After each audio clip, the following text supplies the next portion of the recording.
All the second stage tanks now pressurized. Astronauts report it feels good. T-minus 15 seconds. Guidance is internal. 12, 11, 10, 9. Ignition sequence start. 6, 5, 4, 3, 2, 1.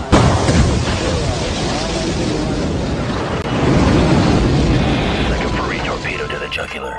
This is Honeybadger Radio. Radio with bite.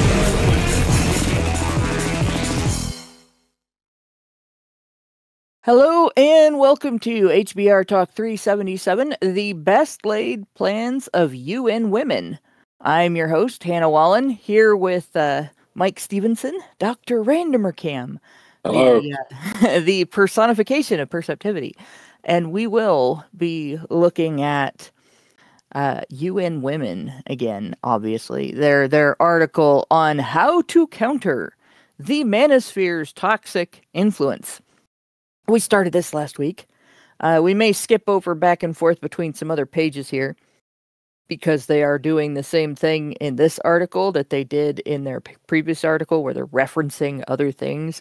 One thing is self-reference, that they wrote it and then they're referencing it because, of course, they do that because they're feminists. But, yeah, we're still looking into their complaints against fathers' rights activists and such. Because that's who they really are against, is men who might want to raise their own children instead of being managed by the world government. But as always, we got to do what we got to do first. And remember, Honeybadger Radio dishes out a smorgasbord of thought-provoking discussions, and as experiences both recent and long past have demonstrated, the provoked thoughts are fighting back. They've made it clear that for people like us, relying on third-party payment platforms like Patreon to fund our work is treading on thin ice or building our house in the path of a rapidly growing wildfire. In light of this, we strongly encourage our supporters to switch at least their support for us to feedthebadger.com, the most stable way to help us out. And if you want to tip us directly instead of relying on any social media platform's tip jar, the link for that is feedthebadger.com/justthetip. And as always, the same risk applies to our social media platforms, which is why you should further provoke the thought police by tracking our thought-provoking discussions on honeybadgerbrigade.com, where you can find your way to all of our content as well as a link to feedthebadger.com in the drop-down menu at the top of the page.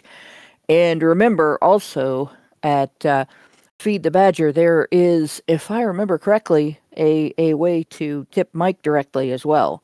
So there should be a reward for cleverness, and there it is. But in the meantime, please do. I'm broke. I'm not clever, but I am broke.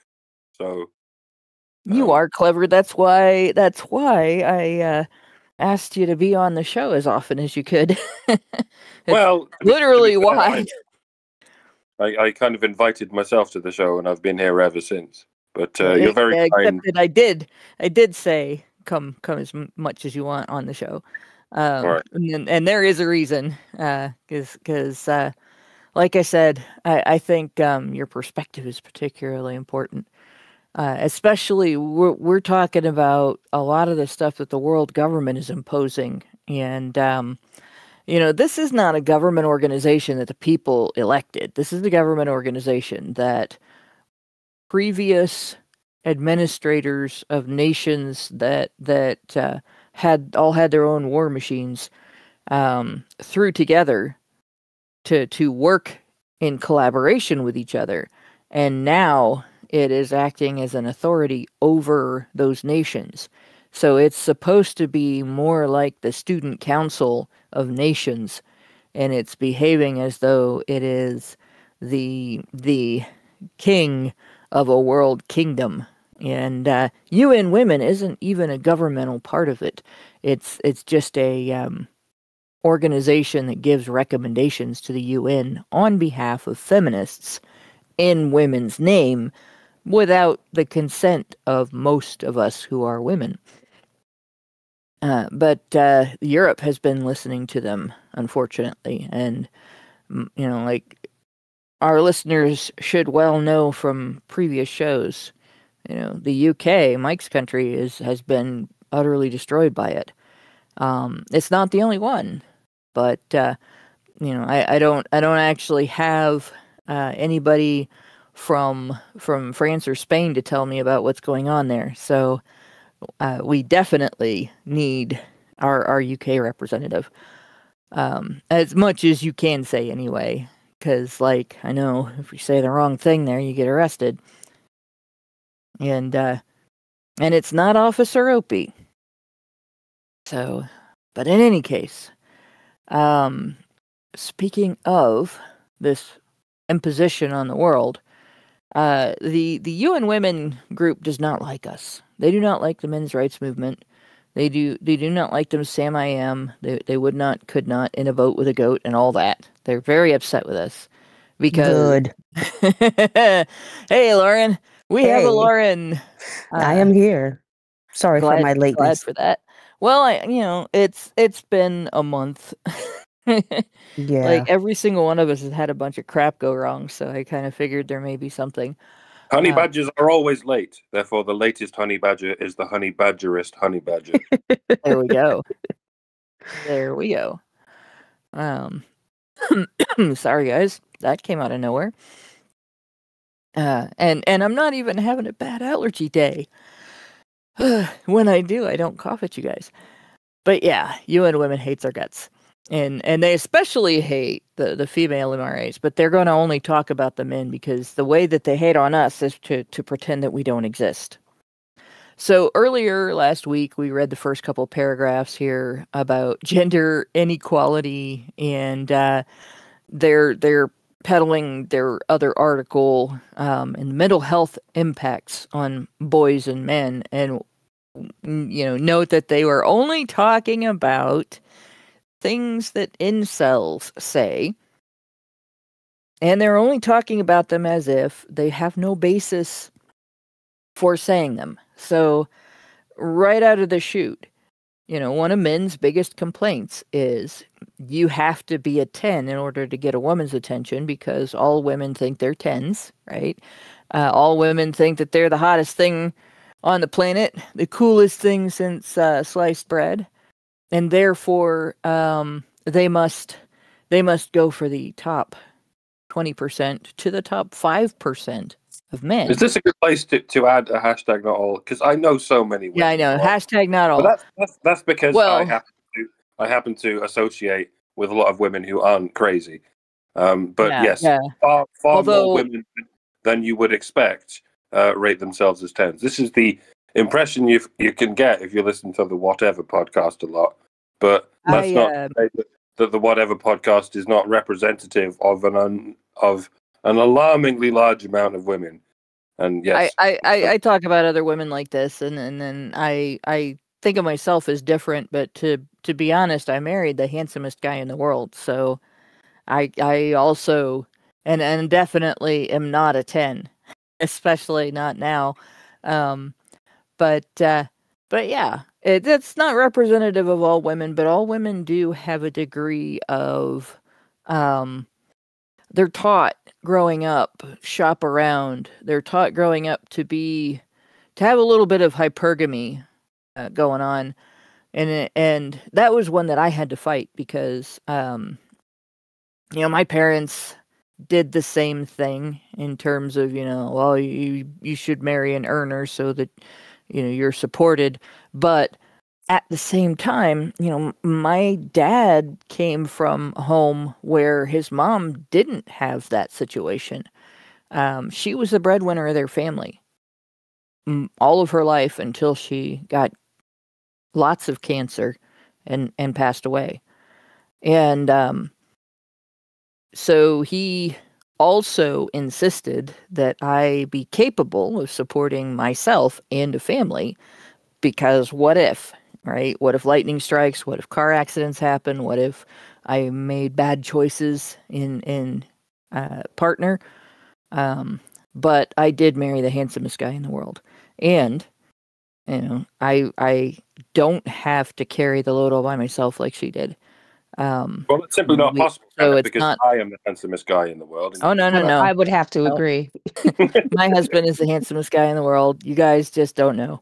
And that's me being satirical. I don't think I'm a 10. I think I'm a 0 because I refuse to play this game. Every guy underestimates his looks, I swear. No, so, I'm not underestimating. I'm just refusing to play this game, and so I'm 0 by default. That's what everyone should do, in my opinion. Refuse to play this fucking game.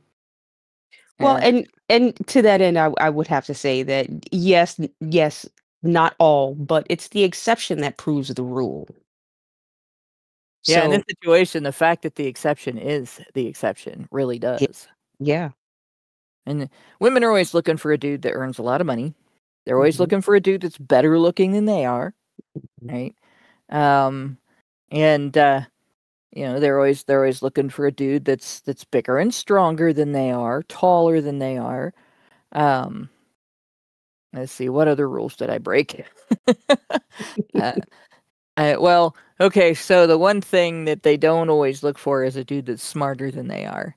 And, you know, as handsome as my husband is, that still is the thing that really, really flipped my switch, was that he's smarter than I am. And I quite enjoy that.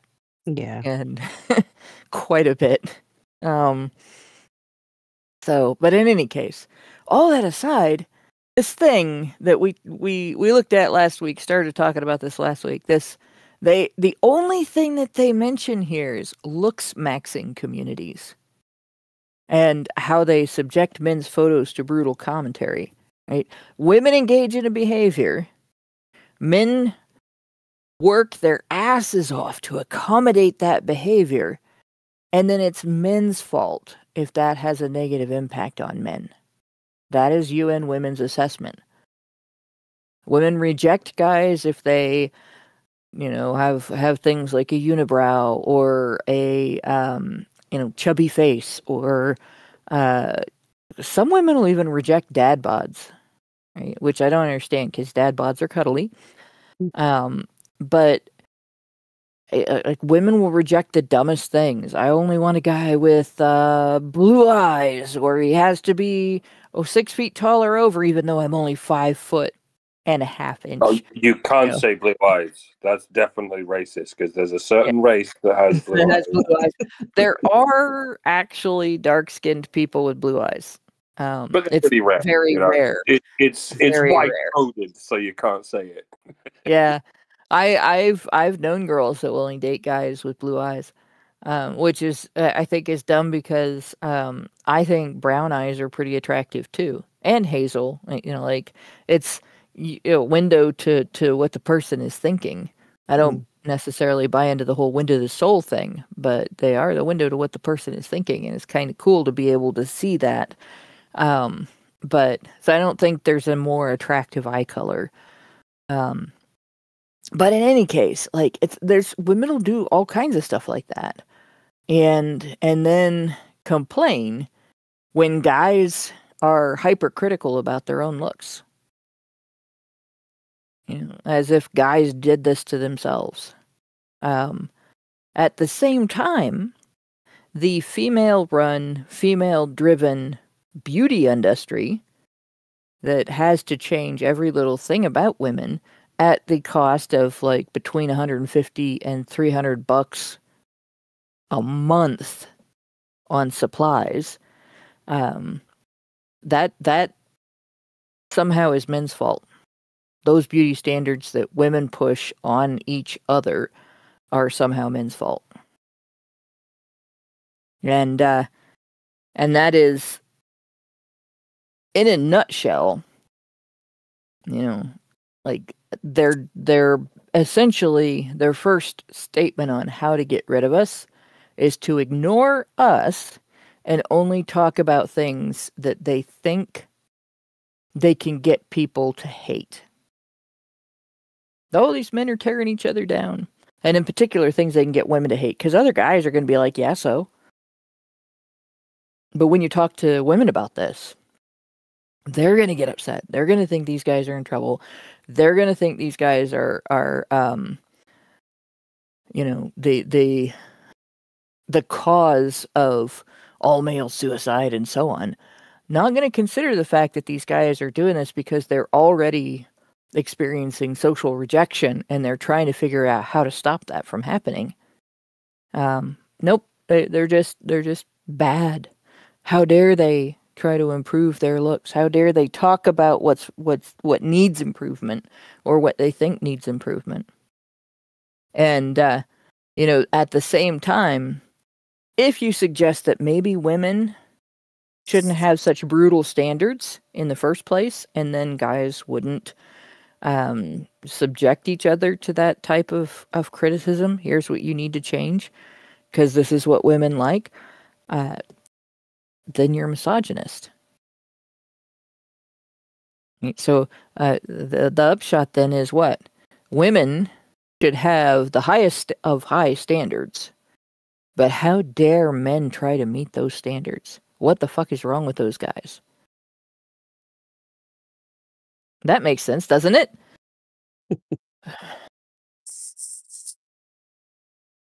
We encountered, even when we tried to talk to normies about this.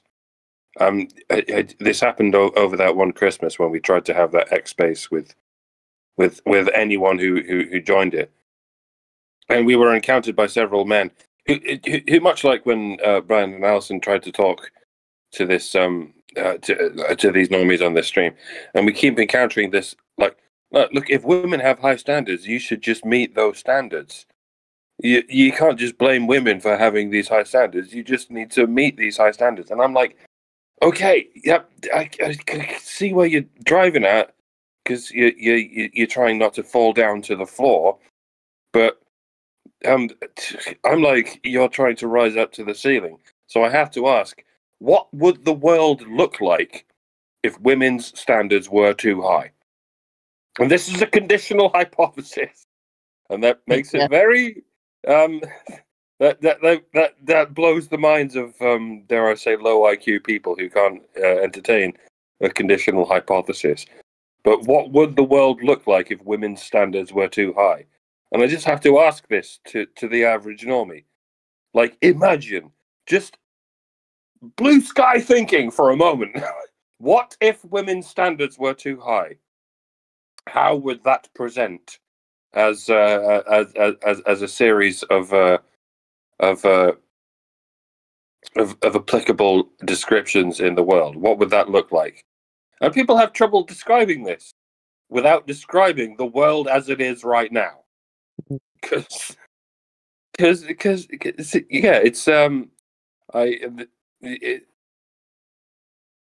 obvious exceptions, like the handful of non-crazy women that I talk to, and obvious exceptions of the clinically narcissistic women out there. But the average woman is not the same average woman that they were 100 years ago, let alone 1,000 years ago. Like, women's standards have risen as feminism has risen, as romantic chivalry has risen, and not just in the last 100 years, but in the last 1,000 years. So, like, what would it look like if women's standards were too high? Answer me that, normies. Because it kind of looks like what we have right now. It kind of looks like how on Tinder, like, women rate 80% of men as below average. It would look something like that, wouldn't it? And we should be looking as to how we bring that number down rather than up. Because if we keep going the way we're going, then 10 years from now, it'll be 90% of men who are below average looks, and then 95. And before you know it, literally every man will be below average. How's that possible? How is 80% possible? It should be 50%. That's how averages work. It should be 50% of men are below average, but we're already at 80. So why is it so crazy to conceive of the idea that 100% of men will be considered below average in the looks department by the average woman? And that's what we're arriving at, and we're practically at that point of this case, because it's not just about a man's looks, is it? It's about how much fucking dollar he's got. And they would twist their brains into saying, that even the ugliest man in the world, as long as he's a billionaire, is a 10. And even the best looking man in the world, as long as he's not a violent criminal, is a 0. Because then you have to deal with that weird fetish that far too many women have, that they want violently criminal men who are capable of serial killing anyone but you, milady. Yeah, that one always gets me because they'll compete for the top 20%, but then they want to go fuck the guy with teardrop tattoos on his face and gang symbols and all kinds of stuff on his arms and what have you, and it's like, yeah, but the top 20% guy doesn't want you if you've been sleeping with that other dude. Yeah. And it's not because he thinks you're immoral. It might be. It might be a little bit because he thinks you're untrustworthy, but more it's because it's unhygienic. It's because you might have picked up something from that other guy. And that's gross. Right? And it's not misogynistic to recognize that there are STIs that half the population statistically is a risk to anybody that might be sleeping around, and that you're more likely to run into the part of the population that's a risk, a transmission risk, when you start engaging with people who maybe engage with IV drug users and prostitutes and people who maybe have a high body count. Even if you don't, even if your body count before the guy is 1, before your partner, you still, if your body count is 1 jailbird or 1 gang member, right? 1 bottom of the barrel guy whose lifestyle is dangerous and includes dangerous women, then you've just subjected your future partner to contact with that dangerous guy and whatever dangerous women he's been with. Like this is stuff that should be elementary. We were learning this in high school. Gen X was learning this in high school in the 1980s. The idea that when you sleep with a person, you're essentially, hygienically, you're sleeping with every person that person has ever been with. Because that's how that works in terms of STI transmission, especially with STIs that take a while to manifest. Like HIV can take like 3 years to show up in your system. It might be in there hiding for 3 years, and it might be contagious, and you wouldn't know you had it. And it might not show up on a blood test, and it still can be passed to your partner. Right? People don't always tell you that they have something like herpes or HPV. People don't even always know that they have HPV. Usually they know if they have herpes. That apparently is painful or something. But yeah, people don't always tell you that they have something like that. And similarly, there are other things happening now, antibiotic resistant bacteria, for instance, that are scary as fuck. And I think I've described this a couple of times on this show and other shows, but there are bacteria that have created an enzyme in their evolution to try to survive the antibiotics that we throw at them. They've created an enzyme that they fire off at the molecules of whatever chemicals we put in our bodies to kill them. And it chemically reacts with our antibiotics and changes them to some other non-antibiotic substance and water. So it's a hydrolyzing enzyme. and it makes it harmless to the bacteria. So it's useless to you because the bacteria that's infected you doesn't die. Then it continues to do whatever it's doing that you're having symptoms from. And our scientists have come up with a 2-pronged attack in a drug that goes after first the enzyme and then the bacteria. But there are now some bacteria that are immune to those. And this is a hot war. This is an actual hot war with enzyme missiles and smart bombs, basically, that we're firing off at the bacteria. And in the context of that, one of those devastatingly dangerous and completely resistant to all different types of antibiotics bacteria is an E. coli bacteria. It lives in your lower intestine, and that's present in hospitals. And it's all over the place. There is a super yeast infection that is living in things like if you get they had to do it to people with COVID. You get tube put in your lungs so you can breathe.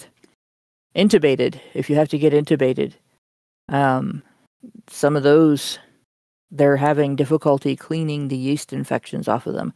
Mm-hmm. And like the stuff that usually kills yeast is not killing this yeast. So, the ultimate death of humanity might not be aliens or nuclear bombs or starvation, climate change, none of that. It might be a massive humanity-wide freaking yeast infection.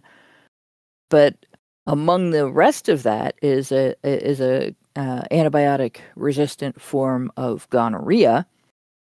And I guess there's now an antibiotic-resistant. I said the other day it would be really scary if this happened with syphilis. Then somebody messaged me, it already has. There's an antibiotic-resistant form of syphilis. You should all read up on what syphilis does. It's scary. And so this idea that dudes who are like, no, I don't want to be with somebody who has slept around a lot are somehow being misogynistic. No, that's self-defense.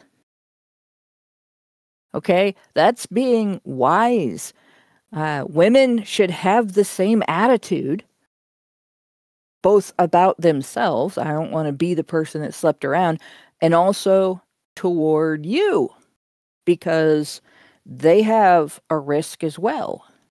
And the smart thing for a woman is, just the same thing as for a man. Try not to, try to wait till you're married. Try not to screw around with everything that moves, like the sexual revolution said you can. And wait till you're married and then stay within the marriage. And you're much more likely to avoid being a casualty of the war between medical science and bacteria. Yeah, the Chud King says Al Capone got syphilis and died of it. It's a horrible death. It's a flesh-eating bacteria, but it's not just a flesh-eating bacteria. It also makes you suffer from insanity, senile dementia. It fucks up everything. That's what happened to Henry VIII and to so many things. Henry VIII kind of exploded in his coffin. Or he was some king or other. He exploded in his coffin because he was bloated from the syphilis. That's one of the things syphilis can do to you. It's a bloody good thing we essentially cured it or something. Did we cure it? We found a way around. No, unfortunately, antibiotics treated it. Do they? Yes, unfortunately, yes. Antibiotics treated it for a long time, but like I said, there's an antibiotic resistant version of it now.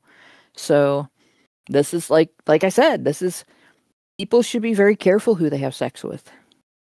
People should be very careful about their intimacy, even if you don't care about the oxytocin factor, which changes the way you think about the person when you sleep with them, even once. It's more addictive than heroin. It It affects you in ways that you don't consciously take note of, and it makes you vulnerable, which, if you're in a loving, trusting, mutually supportive relationship with your partner, that vulnerability is okay. But if you're with a stranger, it's not. And when you rip that apart, by going off to be with somebody else, and especially if you catch feelings and the other person doesn't, there's psychological damage that takes place that you don't necessarily take conscious note of either, but you experience it, and it changes you, and it affects your future relationships, whether you're male or female. So one of the things I strongly disagree with a lot of the game theory promoting pickup artist types and red pill dudes, the idea that it's okay for women, or not okay for women to sleep around, but it is okay for men to sleep around. The thing they're wrong about is, no, it's not okay for men to sleep around either. It's not okay for anybody to sleep around. It's a very bad idea, and nobody should do it. And this is something that, if you're a parent, the smartest thing you can do for your kids, besides straight talk about future finances, is be very blunt with them about this information, and get them to understand that it's not just fun to have sex. It's also high risk, vulnerable, and creates an attachment. So besides the risk of pregnancy, they're putting their bodies at risk, and they're putting their minds at risk. And so, it's different when, like I said, when you're in a loving, trusting relationship and somebody wants to take care of you and you want to take care of them. That's a whole different story. And the risk isn't the same. And that bond just makes your marriage stronger, right?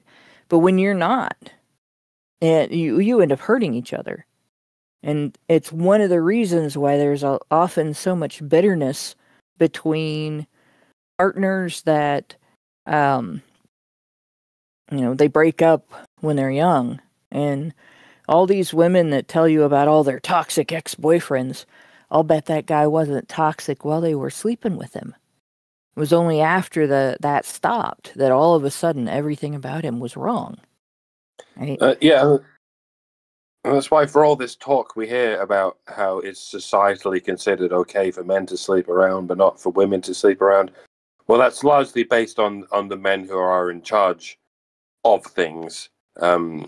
It's because men have always been in charge of things for political reasons or whatever. And it's largely because, especially in modern times, that sleeping with a woman or any amount of women is considered a status symbol for men, because women's sexuality is considered pure and innocent and a gift, something to be thankful for, whereas men's sexuality is toxic and corrupt, and it should be something that should be avoided. So yeah, these societal rules we have in the advent of romantic chivalry, otherwise known as misandry, has guided women in the right direction and men in the wrong direction. Like whether you're a prince or a pauper, or a princess or a pauper, there are rules that should apply in both cases. Like you should have as few sexual partners as possible. Regardless of the antibiotics that we have these days, that can save or at least mitigate the possibilities of hideous STD-based diseases and deaths. Like, it's still generally good advice for men and women to have as few sexual partners as possible, no matter what's going on politically or who's in charge, or who is afforded the opportunity to have multiple sexual partners. And yes, maybe there will always be a bit of a skewing in that direction, because after all, men are attracted to female virgins and women are not attracted to male virgins. And I don't know how we change that. That seems to be an evolved thing, and we could get into that for fucking hours as to how that happened or how we deal with that. But we can deal with this discrepancy in both cases by saying, men and women, please, for the love of God or whatever you believe in, have as few sexual partners as possible. Because, I mean, it's good advice in general, with or without STDs. But in the existence of STDs, especially the ones to which we have not yet found a cure or a prevention, just fucking don't be whores. And yes, that includes men. Don't be whores either. That's one of these fucking traditions we have for a fucking good reason. It just needs to be applied to men as well. And the fact that it hasn't been applied to women in the modern day just presented women with the same danger that men have been presented with for such as long. Because men have been presented with this idea that you should have sex with as many women as possible so that you can pass on your seed, and so. But that makes you no less susceptible to any STDs except chlamydia, because that's the one that affects women worse than men. But then there's gonorrhea, which affects men worse than women, and there's a whole fucking bunch of these that affect men and women differently in different ways. But they're all awful. Just don't be a fucking whore. You do not want to have to be tested for gonorrhea. I will tell you right now, you do not want to have to be tested for gonorrhea, because I know how that test is done. If you look up how that test is done, it will make you hurt just to read it.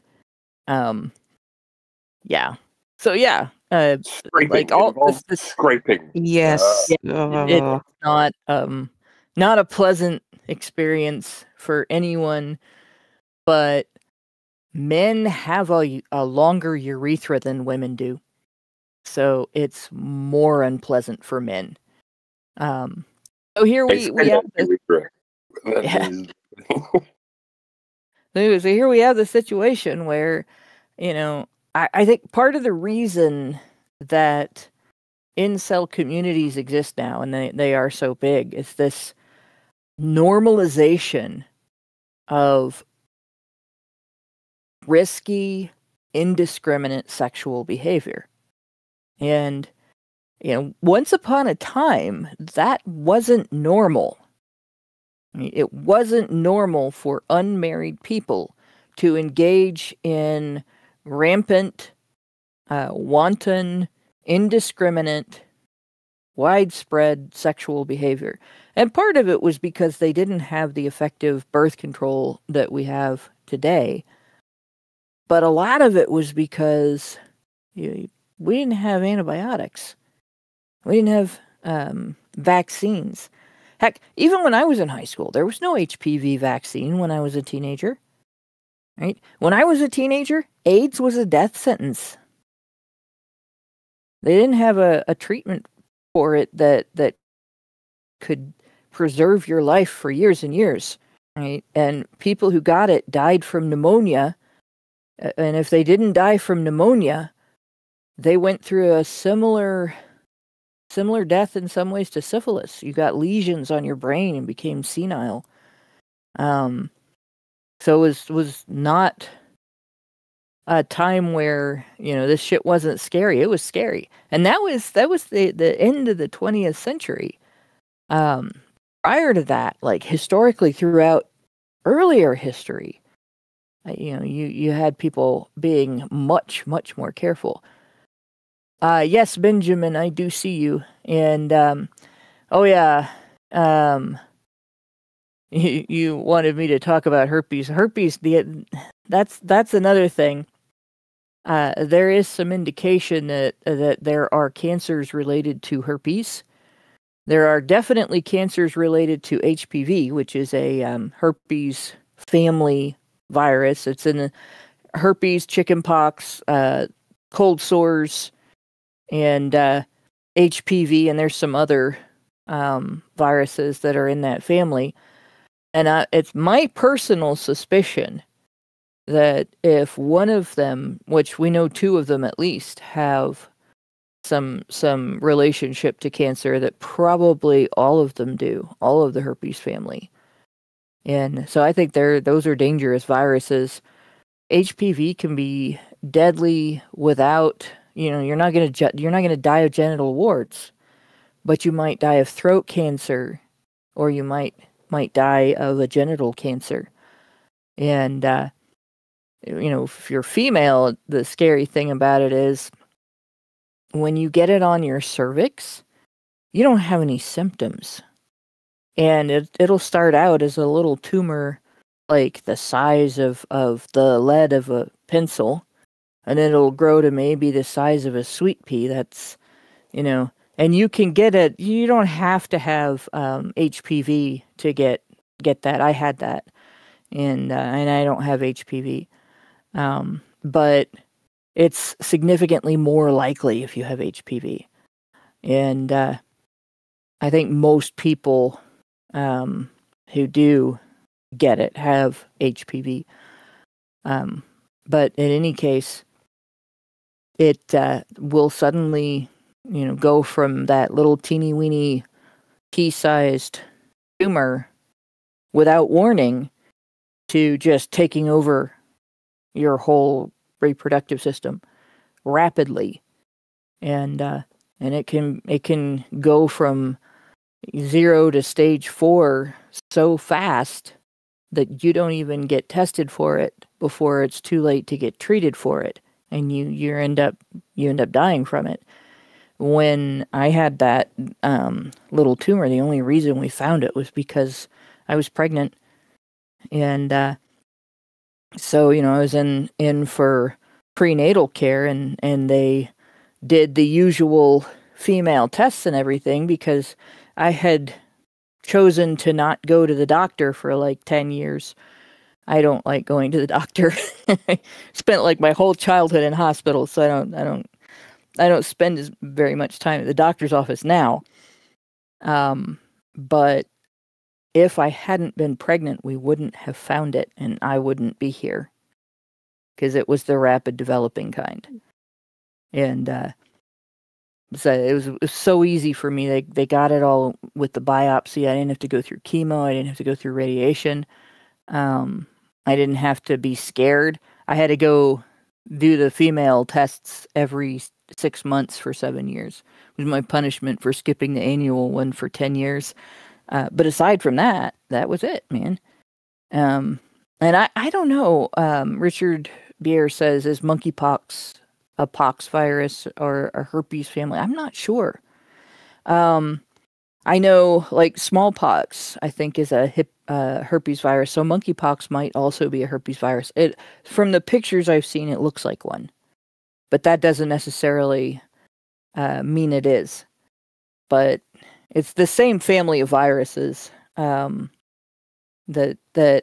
it really, I kind of suspect the explosion of skin cancer, over the years, before everybody started using sunscreen, was probably contributed to by those chickenpox parties that the baby boomers had with my generation when we were kids, so that we would just get it at the age where we were least likely to be harmed by it, because they didn't know, But in any case, like, there's all of that, just this idea that that humans were made to just have wild, rampant, indiscriminate sex and then split up from each other and move on to another partner over and over again. It's a wrong idea, and it's damaging to both sexes. And, women have their repercussions from it, and men have theirs. And I think the incel community is one of those repercussions. The fact that there's a whole segment of the population that has been left out of this behavior because of different things. Some of them are intellectually disabled. A lot of them are autistic.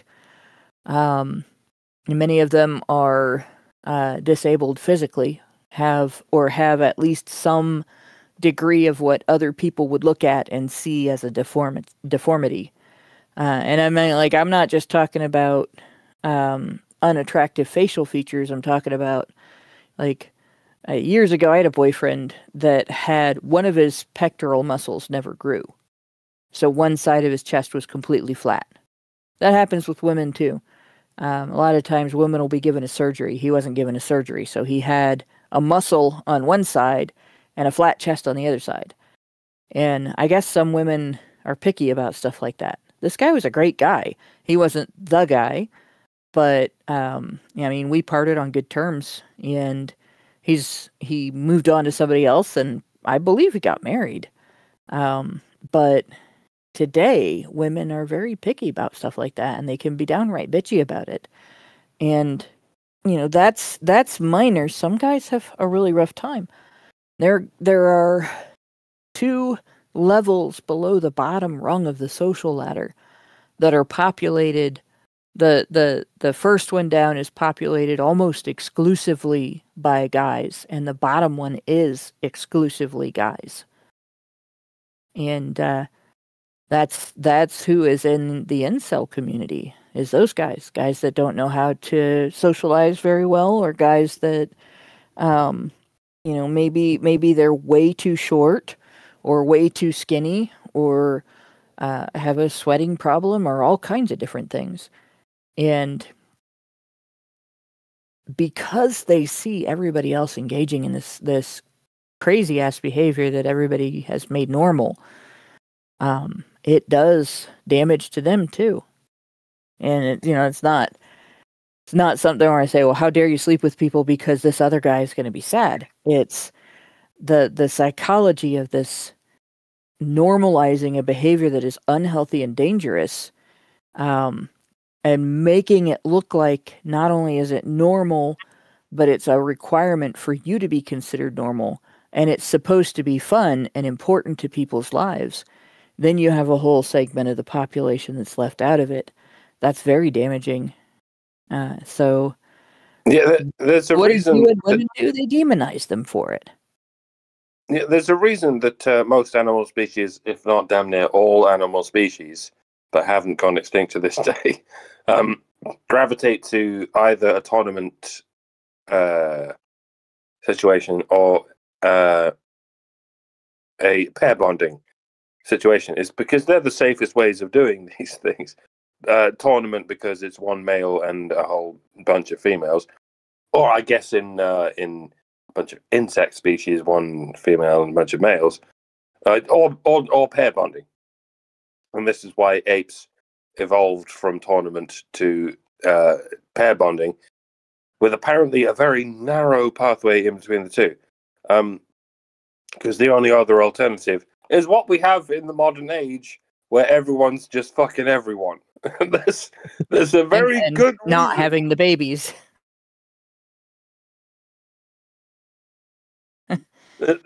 Well, yeah, the good reason we have that no species exists where everyone just fucks everyone all the time is because of STDs.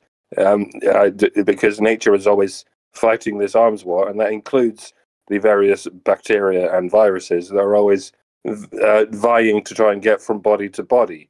And any species that devolves into everyone fucking everyone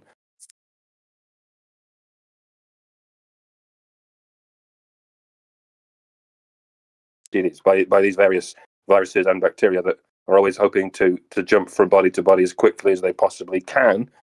And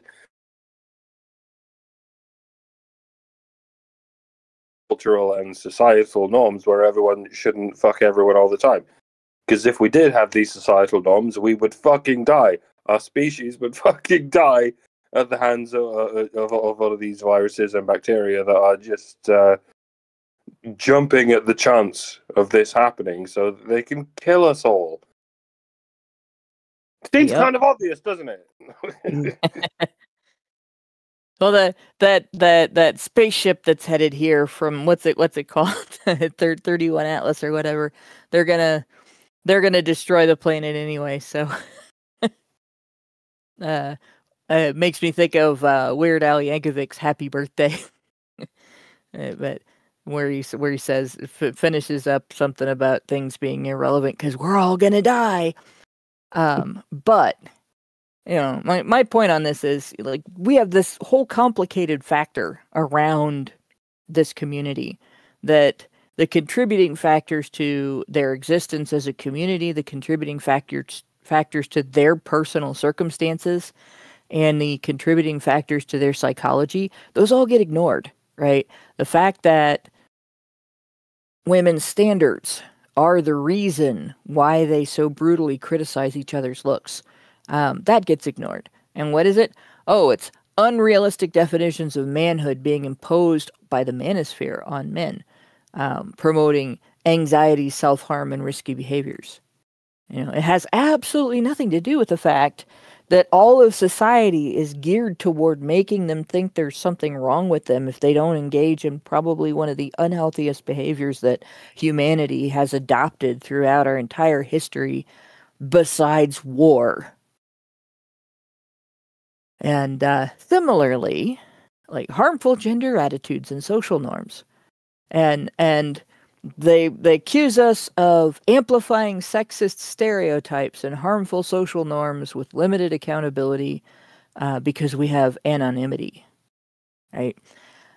So harmful stereotypes, right? Like the stereotype that women should be so afraid of men that they'd rather run into a literal biological killing machine in the woods, a predatory, meat-eating, omnivorous, in fact, it might eat your clothes too, killing machine, rather than a guy, because guys are so scary, despite the fact that violent crime perpetration is representative of less than 1/10 of 1% of the male population in the world over the age of 15. 1/10 of 1%. Have we done crocodile versus man? I want to see how that plays out. If you happen to be in a North Australian swamp or somewhere in an African swamp, would you rather encounter a saltwater crocodile than a man? I just want to see what women say. I want to take this experiment as far as we can possibly take it. If you happen to be in coastal waters, would you rather encounter a great white shark than a man? I just want to see what women say, because I get the most horrible feeling that they'll say, "Oh yeah, a great white shark. Definitely a great white shark would be better than a man," because you don't know what a man's gonna do. You know exactly what a great white shark's gonna do. It's gonna bite you in half and then eat your fucking face off. Eat you in like 3 bites. Whereas a man, I don't know what it is. He's going to do patriarchy on you, and that's surely worse than a great white shark eating you in 3 pieces. Like, fucking hell. The evil man might take you out and pay for your dinner, and then you might have to tell him that's nice and all, but you're not going back to his apartment with him. But you'd like to take him out next week. Yeah, most women won't do that part. No. Not at all. That's my challenge. Your homework, if you're female and you're listening to this and you're dating somebody, treat him. Take him out. And treat him to something that, he might pick if he was going to just go out by himself and do it. Like, a lot of guys are into cars or mechanical things, or, a lot of guys are into anime, a lot of guys are into comic books, Go to something like that. Go to something that is one of his hobbies. Get tickets to his favorite band. a performance of his favorite band, and treat him and see what happens, because it's a lot of fun to watch the response. It is, except once in a while it's a little overwhelming for a guy. There was an incident I once in my history where, a guy was like, "Why are you being so nice to me?" And then he cried. I felt so bad for a minute. But once the overwhelming aspect of it got done, and I mean, like, it's because it's overwhelming because that happens to them so rarely. We get pampered like that all the time. Oh, I want to take you to. I know you like this singer. I want to take you to hear this singer sing. All right, you said you wanted to see this movie. Well, let's go this weekend. There's this fancy new restaurant I want to take you to. And women will be flattered and have a good time, and they'll do their best to make sure the guy knows they had a good time and everything. They'll be on their best behavior. Sometimes they'll be on their worst behavior. But how often do you reciprocate? Really reciprocate and take him someplace, pay for his meal, and get tickets to something that he would like to do, not something that you want him to like to do, but something he would like to do. And because it is so rare, it can be that overwhelming. And but like the rest of the night was a blast, and it was so much fun. And yeah, it is a lot of fun. We went to see one time we went to see Queens of the Stone Age. Awesome. We both happened to love that band, and then last year, was it this year, Mike? We went to go see Promise, and I surprised him both times. August, I think. Yeah. Awesome.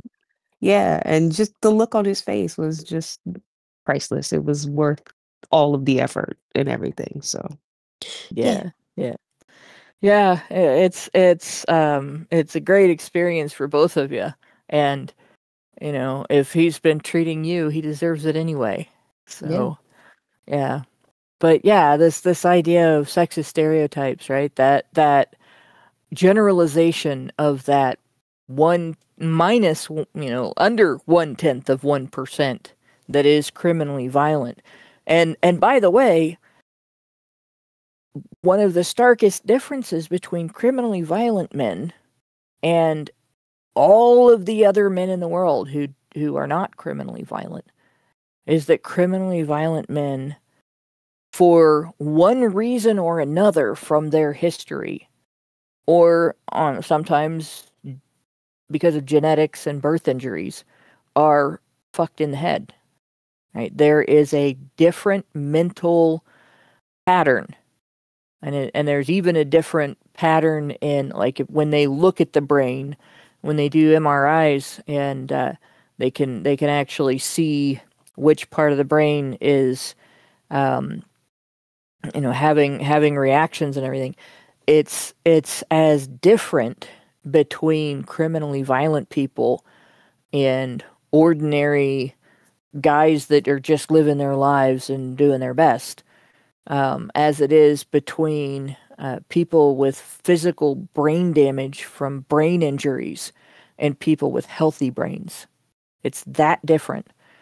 And so to generalize those extremely different guys to the rest of the guys is an incredibly harmful stereotype.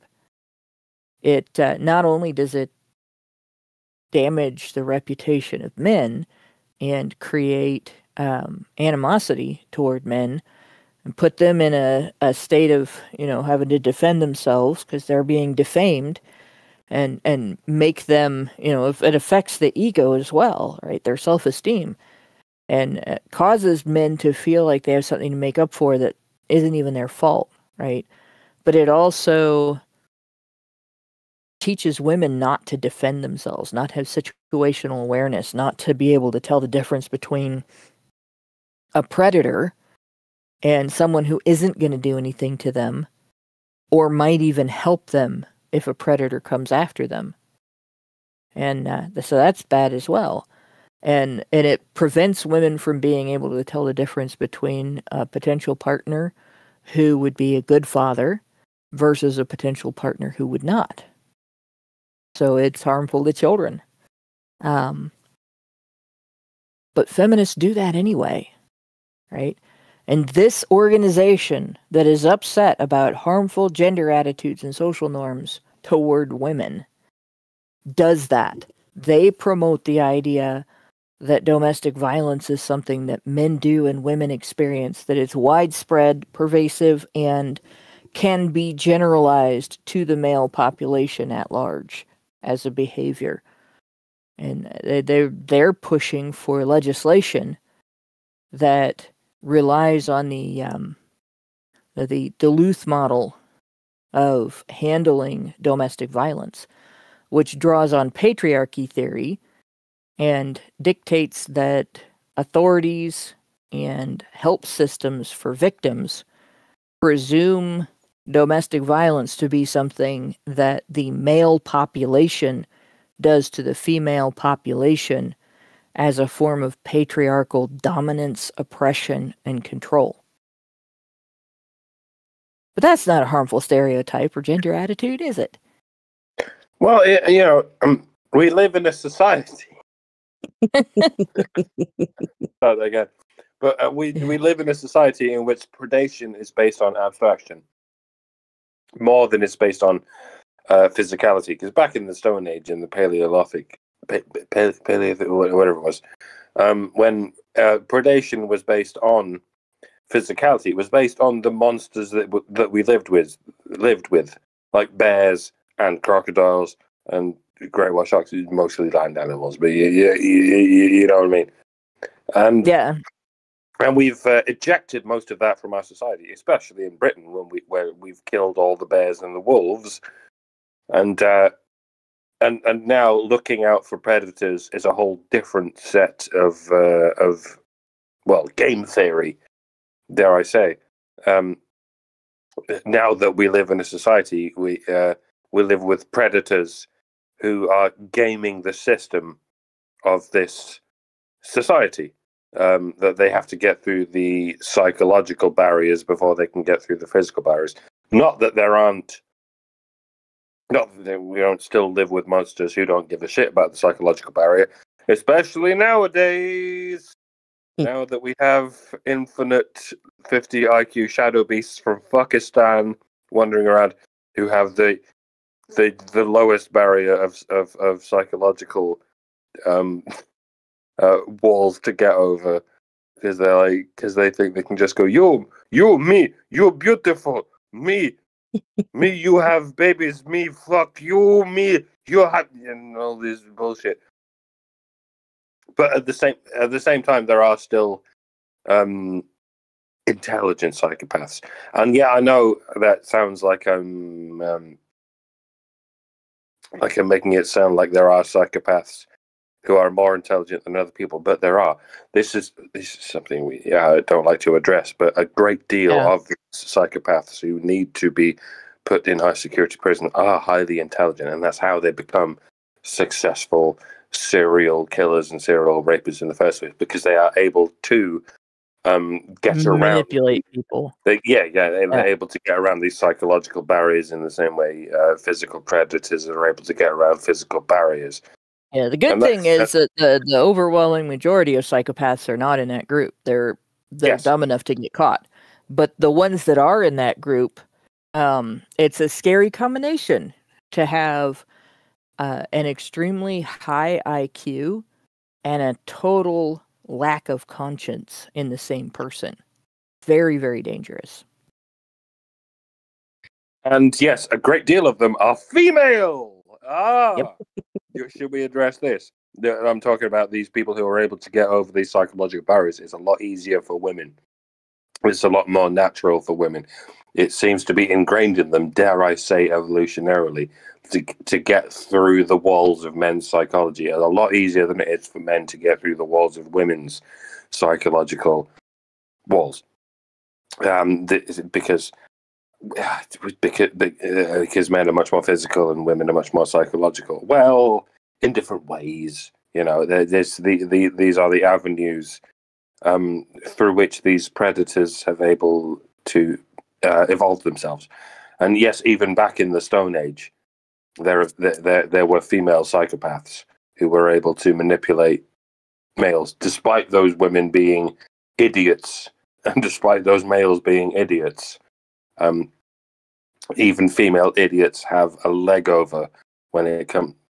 Possibly not the best phrasing, but yeah, they had this ability to get over men's psychology in a way that men weren't able to get over women's. You know, men have always been more physically strong than women, but women have always been, I don't want to say psychologically strong. Well, I do, because that's what strength is. It's just this ability to get over hurdles. And women have always had this over men. We've evolved this way, where women can affect men psychologically and emotionally and pheromonally. Let's not forget, in ways that men can't do. Evolution has set us up for this. The way that women's tears can affect men psychologically and emotionally, in a way that women don't give a shit about men's tears. Well, and women's tears come out easier than men's. Yeah. In adolescence, men's tear ducts change, boys' tear ducts change, and it does become physically harder for them to cry. This is one of the reasons why it's such an abusive thing for feminists to say that the reason that male suicide rates are so much higher than women's is that men don't cry enough. They can't cry at the drop of a hat the way feminists do. Most men can't do that. Occasionally you'll find a guy whose tear ducts remained equally developed and didn't change. But most of the time, dudes don't have the capacity to cry as easily as women, to be triggered to tears as easily as women. And it's probably an evolutionary thing as well. We have that whole neoteny thing going for us. And, a woman who has a more neotenous face, when she turns on the waterworks, it is designed and packaged to pull on your heartstrings. And it doesn't just pull on the heartstrings of men, it pulls on the heartstrings of other women too. So it's something that, it's biological. It's not just a psychological thing. But yeah, this idea that, because men handle pain and suffering differently than women, part of it is, the lack of compassion that boys face growing up. They learn that if they need relief from something, or they have a problem that they need a solution to, it's on them to find that solution or get that relief, or they have to tough out the problem because the adults around them aren't going to coddle them the way that they coddle girls. And, girls, on the other hand, learn to go to an adult for help. And as they become adults themselves, they learn to treat males as more adult than themselves, even if those males are still boys. And that's where you end up with these pedophile school teachers that are like in their early to mid 20s that rape their students and then blame them. They blame the victim for their predatory behavior because they've learned to treat male as synonymous with more adult and female as synonymous with less adult. And they're very dangerous because of that. And it's something that if we don't do something about that, in the histories of violent criminals, and in particular violent sex offenders, there's a much higher rate of having been victimized sexually or having been abused by a woman than in the rest of the population. It's not a high rate as in necessarily always proven to be more than 50%, but there's a disproportionate percentage. And so that indicates that is a significant contributing factor. And so, even if you don't care that these people, that their lives are destroyed when they become criminals, or that the victims that they affect are harmed, the fact that our society ends up having to pay, for containment and penalties and therapies and stuff like that because of that, you should be at least upset that your tax dollars are being used up by these women. Like, even if you don't have compassion for the individuals that they've harmed. But you should have compassion for the individuals that they've harmed, unless you're a psychopath.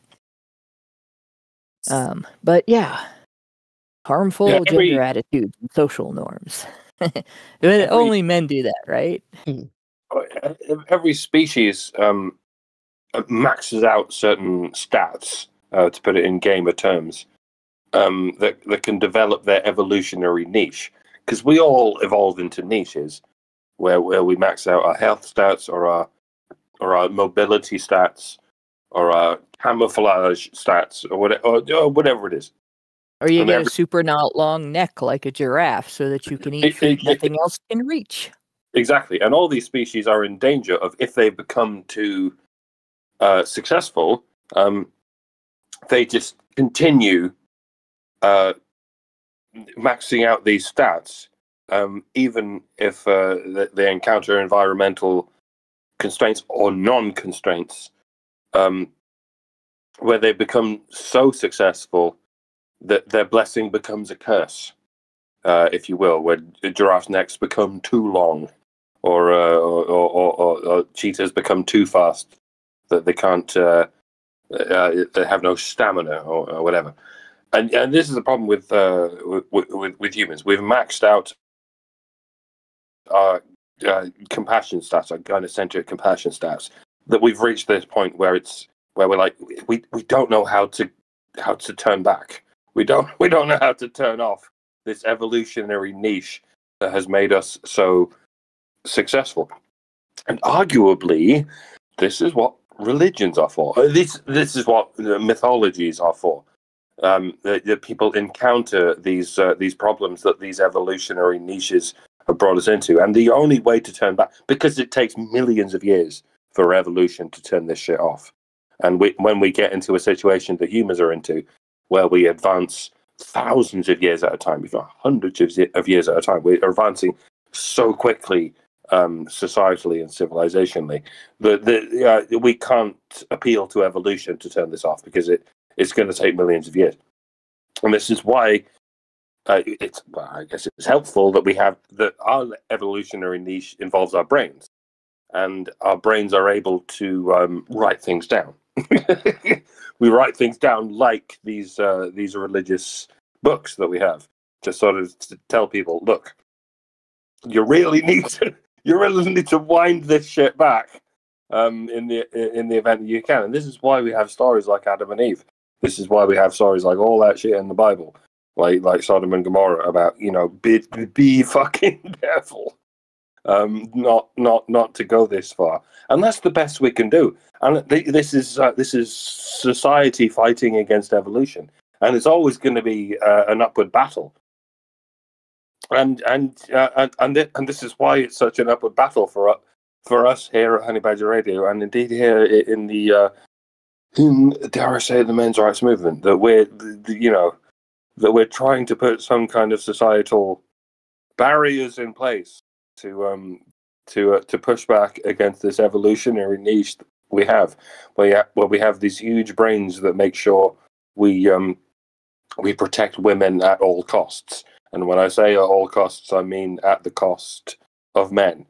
And if children. And children. And if we don't push back against that, it will be our downfall. And it's already looking ominously like it is going to be our downfall. And, I'm not saying we're trying to create a religion I'm just like, we're trying to write down as much shit as we can. We're, you know, in the modern age equivalent, we're trying to do as many podcasts as we can to try and let people know. Look, I know we are evolutionarily set up to do the things we're doing, and I don't want to run into too much shit about saying that we're naturally gynocentric. I don't think we are necessarily that naturally gynocentric, but there's a seed. There's a seed in there somewhere that has been taken too far. And, we're just here to tell people, we've taken that seed too far. We can pull it back to that seed and only back to that seed, where we're like, yes, we know it's important to have compassion for women, but it's also important that we have compassion for men. I think we also have the seed of compassion for men. I think that's also something that's taken us this far. But that's the seed we've forgotten. The seed we've germinated is the gynocentric seed. And I think it's perfectly possible for us to continue to germinate that seed, but to also plant a few seeds of, what's even the word? Androphilia. Have you ever heard that word before? How many people have even heard that word before? Androphilia. What is that a thing? Yeah, that's a thing. Having love for men. What? Yeah. Let's see if we can have love for men in the same way we have love for women. No? Yes? Oh, am I gay? I sound like a fucking gayer, don't I? Whatever. If we don't start having that, we're gonna see our species die off. Yeah, like we are barely as a species reproducing faster than we are dying off right now, and our reproduction is slowing down worldwide. There are nations where it's not slowing down, but there are more nations where it is, and a lot of it is because we have full beyond compassion for women. We have deference, which is not the same as compassion, right? A good example of this is what some guys call the peace tax, right? Your wife, girlfriend, mom, sister, some woman at work, whatever, does or says something that if a dude did it, you would call him on it, you'd correct him, and he'd say, oh, okay, or you might have a little bit of an argument, but if you proved your case, then he would concede and adjust, because that's what most of the time guys do. Occasionally there are guys that don't. There are guys that'll argue the point even though they know they're wrong, but women do it all the time. And on top of that, if you do prove her wrong, she's going to hold it against you like you've committed a crime, rather than rescuing her from being wrong permanently. Like, you get a choice when you're wrong, right? You can be wrong for a few minutes and then learn something and go on not being wrong anymore because now you know the correct information. Or you can be wrong forever and die on that hill, which is stupid, but that's what women do. And how dare you, say that they are wrong, and how dare you pull them off of that hill even while it's being struck by 1,000 bolts of lightning, because that hill belongs to them and they have every right to it, and they'll fry if they want to fry. It's their party and they'll fry if they want to, right? So the peace tax is when men hold their tongue. They don't, mansplain about something that women think they know when they're wrong. And when you pay the peace tax, you are giving up a bit of yourself. You are exercising something that a lot of women don't understand, called humility. But at the same time, the sacrifice is, if this is something of any importance, even if it's just minor importance, she's not just going to be wrong in her head and in your head. She's going to screw something up.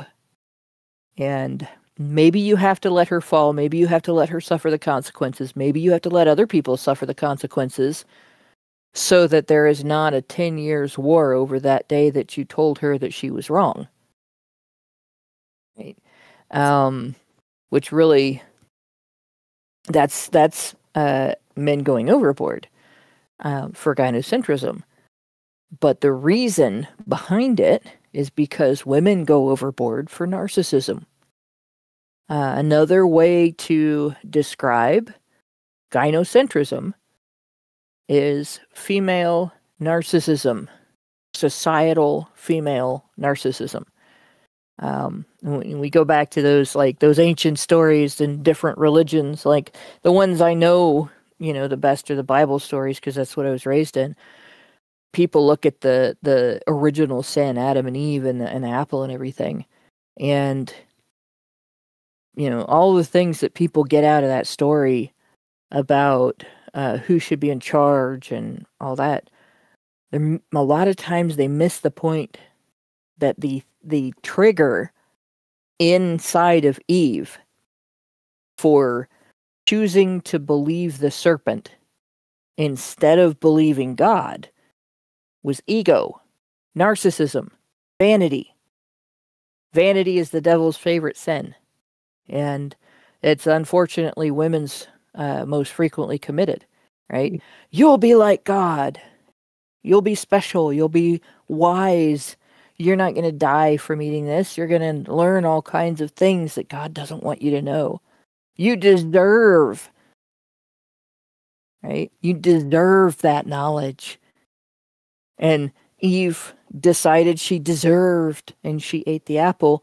And then she wasn't content to have sinned on her own. She couldn't be the only person that did something wrong. So she gave it to Adam. And because Adam may have been gynocentric, and also he was right there and he saw that, like the serpent said, she ate the apple and she didn't die. I know it wasn't a literal apple, by the way.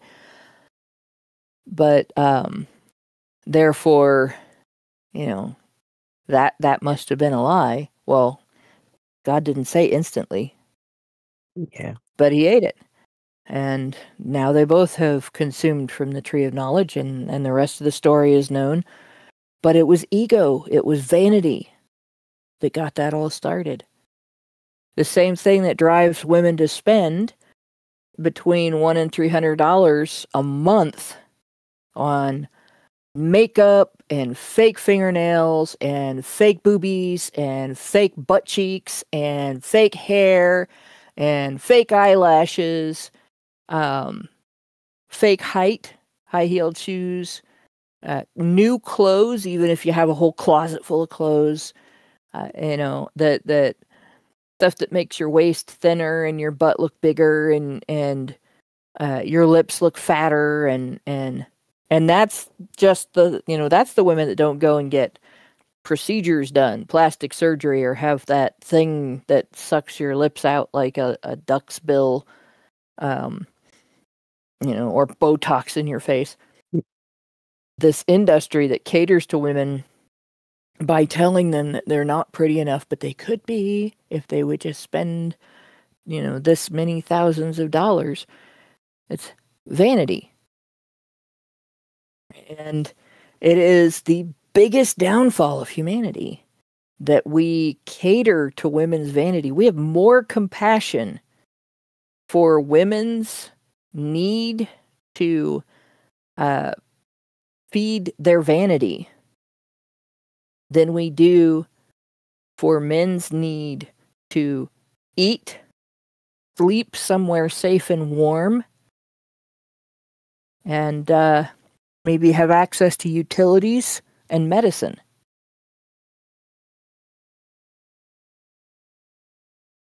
Like, more money gets put into research on how to make women prettier than solving the homeless problem, figuring out how to help get guys who are disadvantaged because they're mentally ill or they're addicted to drugs or they're down on their luck for some other reason, off the street and into a better situation.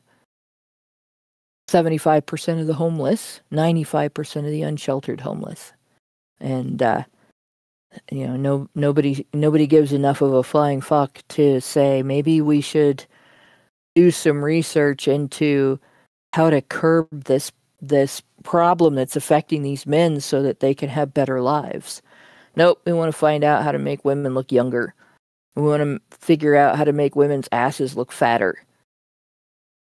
Make women look like if they bend over too far forward, they're going to fall. Which, not too ironically, the things that women do to make themselves look younger eventually age them and make them look older. Yeah, true.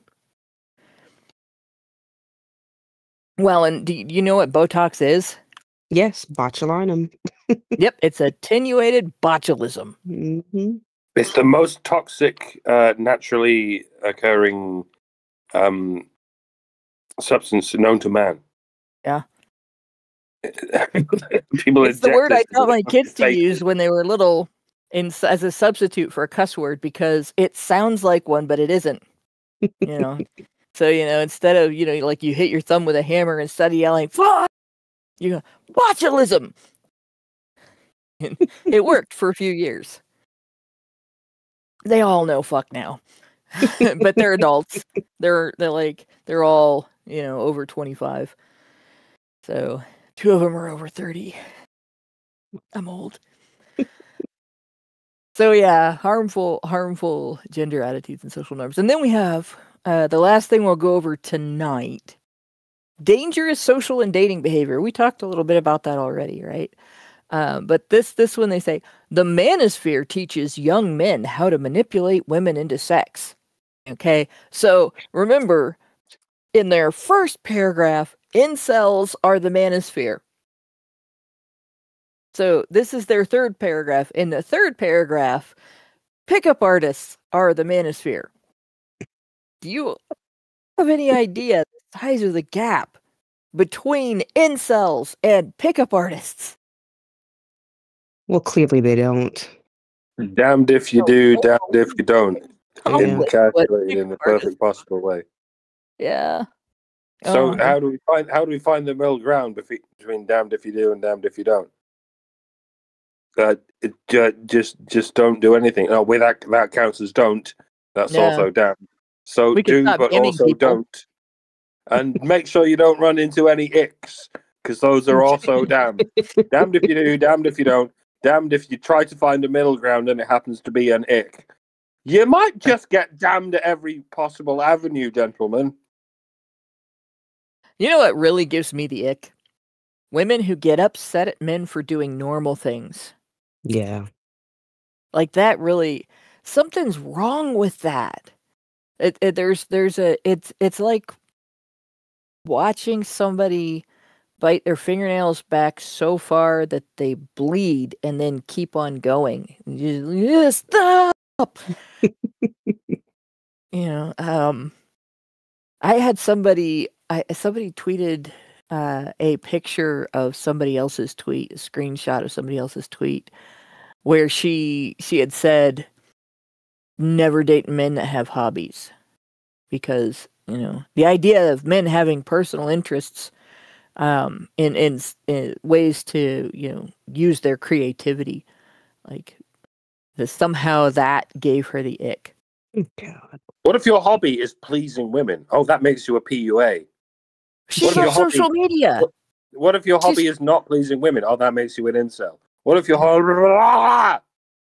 But she's on social media, which is a hobby for women.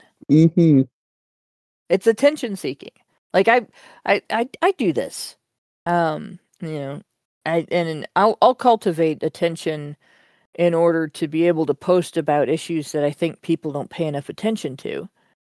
But a lot of women do this with, pictures of their butt or pictures of their dinner or they figure out a way to put their tits and their dinner in the same picture. It's really clever. So I might call that a fetish, but when women do it, it's not a fetish, it's a hobby. But it's not a hobby either, because hobbies are icky. So when women do it, they're just living their lives. Come on, gentlemen, just let women live their lives. Influencers, like, there are some influencers that make money, but the majority don't make very much money and dedicate a shit ton of energy into what they're doing. You know, political influencers at least have a cause. They have a reason. Like, you know, we see things that need to be changed in society, and we talk about it because we want other people to understand about it. And then when they go and engage with the civic system, they engage with those understandings, those new understandings in mind. And that's so political influencers are at least activists to some degree.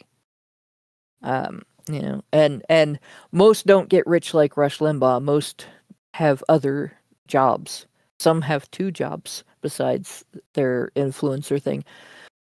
Social influencers are a whole other deal. Like, some of them, again, they make a lot of ad money and stuff. A lot of them don't, and they really are just doing it for the dopamine hits they get when they see how many people liked or shared their comments.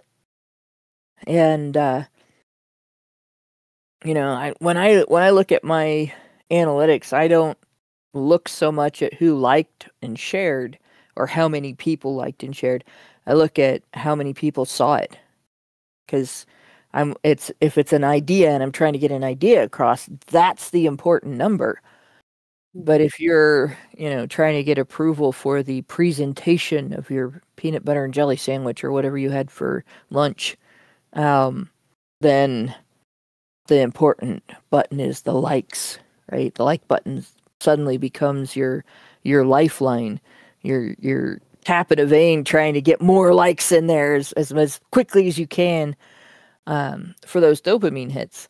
And people will be addicted to that shit. But you know, and of course, you know, these are these women with this hobby of seeking attention for things that are kind of irrelevant.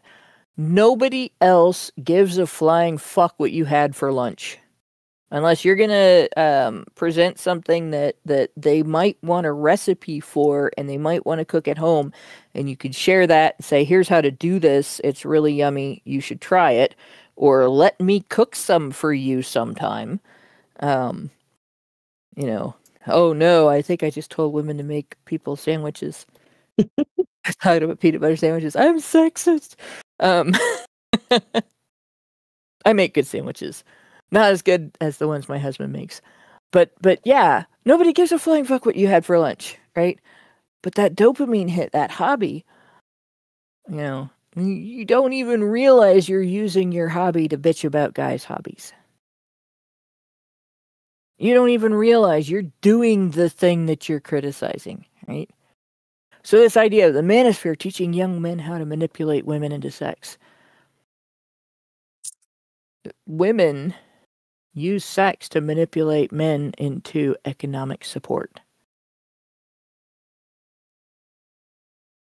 And that too can become a career. Like, so many of the hobbies that women find it icky in men, these hobbies can become careers. I'm going to put my hand up right now. Like, my hobbies were making music and making silly videos, and they are currently my career. And there are so many of us, like that like to do remedial jobs, like being a postman or being a McDonald's worker, and we do that shit while we work on our hobbies. And if we're really good at our hobbies, then we can turn those hobbies into careers. And women do the same. A lot of women do the same. Unfortunately, a lot of women, like you say, their hobbies are telling people what they had for lunch. And I guess that can become hobby. The hobby. There are a lot of career. There are a lot of cooking channels on the internet or indeed the television where people can not just tell people what they've had for lunch, but tell people how they cooked it and how you can cook it too. And so almost anything you can do as a hobby can become a career. I'm struggling to think of anything that couldn't, other than just telling people how you feel and how much you fucking hate men. Oh wait, even that can become a hobby. Well, it can become a career, an academic career, no less. There are countless women who have tenure at universities just telling everyone about how much they hate men. So literally any hobby can become a career. So what's your fucking problem, other than just trying to prevent people from turning their hobby into a career? Like, be supportive. How difficult is it, ladies, to be supportive of someone's interest? Because that's all a hobby is. It's an interest that can rise from a personal interest to a career that can actually sustain you and maybe even make millions, maybe even billions of dollars. I mean, think of all the billionaires in the world. They were people who began engaging in a hobby that didn't make them any money at first, but then ended up making them billions of dollars. I mean, that's the only difference between a hobby and a career. It's how much the hobbyist is supported in their hobby. So fucking support people. This is not difficult. Ugh. Yeah. Lauren, did you have something? You were unmuted? No, I'm sorry. I was coughing. I wanted to make sure before I jumped in. But one of my I've had a couple of careers. I had a career in retail. I can call it that because I've worked in various retail outlets, anywhere from bottom rung to just below store management, for over the course of about 30 years time. And I did the same thing with photography. I had a photography career. And I recently got a reminder of how much fun that was, how much I enjoyed it. Before I moved, and I'm not known in the area where I live for my work, and so finding more work here is very difficult. It's a very competitive area. Lots of photographers in the Dayton metro area. So I relied more on the retail thing. But my father was who taught me photography. Started teaching me when I was a little kid, because he was an educator, and his hobby was photography. And he did turn it into a money-making hobby. He was, in fact, he had a career as an educator. He also had a career as a journalist, and he had a career as a wedding and portrait and commercial photographer. He also was a coach, and he ran the yearbook and photography club at the school where he taught. And so he did a lot of things. So somebody tells men that their job, their primary job, is all they should be doing, and everything else should be dedicated to their wives. I'll tell you how my mom handled my dad's hobbies. She learned photography from him, and she discovered how much she enjoyed it. She's artistic. She was artistic. She painted. She played piano. My dad played by ear. My mom played from reading music. Dad couldn't read music. I can't read music very well. I played by ear for years. I don't know if I still could. It's been a long time. I'm trying to get back into it. But, and they did that together too, but they did photography together. They ran a business together. And they did artwork together. They learned photography together, and they taught my brother and me photography together. And it was one of the many different ways that they bonded with each other. And they both had hobbies, each one that the other didn't have. Little hobbies, like my dad built model cars, and he did a little bit of sculpting and stuff like that. And Mom didn't get into that, but she got very much into baking. And, she sewed. Dad didn't sew. So they had their own hobbies. But they shared hobbies that they could take a shared interest in, and they appreciated each other's hobbies.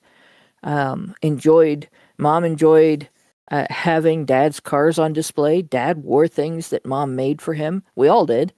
My mom was an excellent tailor. But I had stuff people thought when we went places and people didn't know us, they would look at the stuff that my mother made and they thought we were rich. We were really not. But people did. There was one lady that yelled at us because she thought we were from Cleveland Heights. And at the time, I don't know if it is still, but at the time that was a hoity-toity wealthy area. So, in any case, hobbies can be something that you can bond over.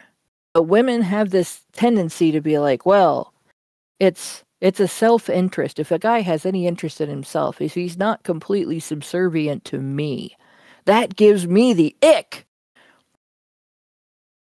Like, why do you want to make yourself so responsible for a guy that he has to be a robot that serves only you, and you have to tell him what to do, and you have to take complete control over his personality and his life and that kind of, like, can't you just enjoy being loved by a whole person and loving him back? And apparently many women can't, right?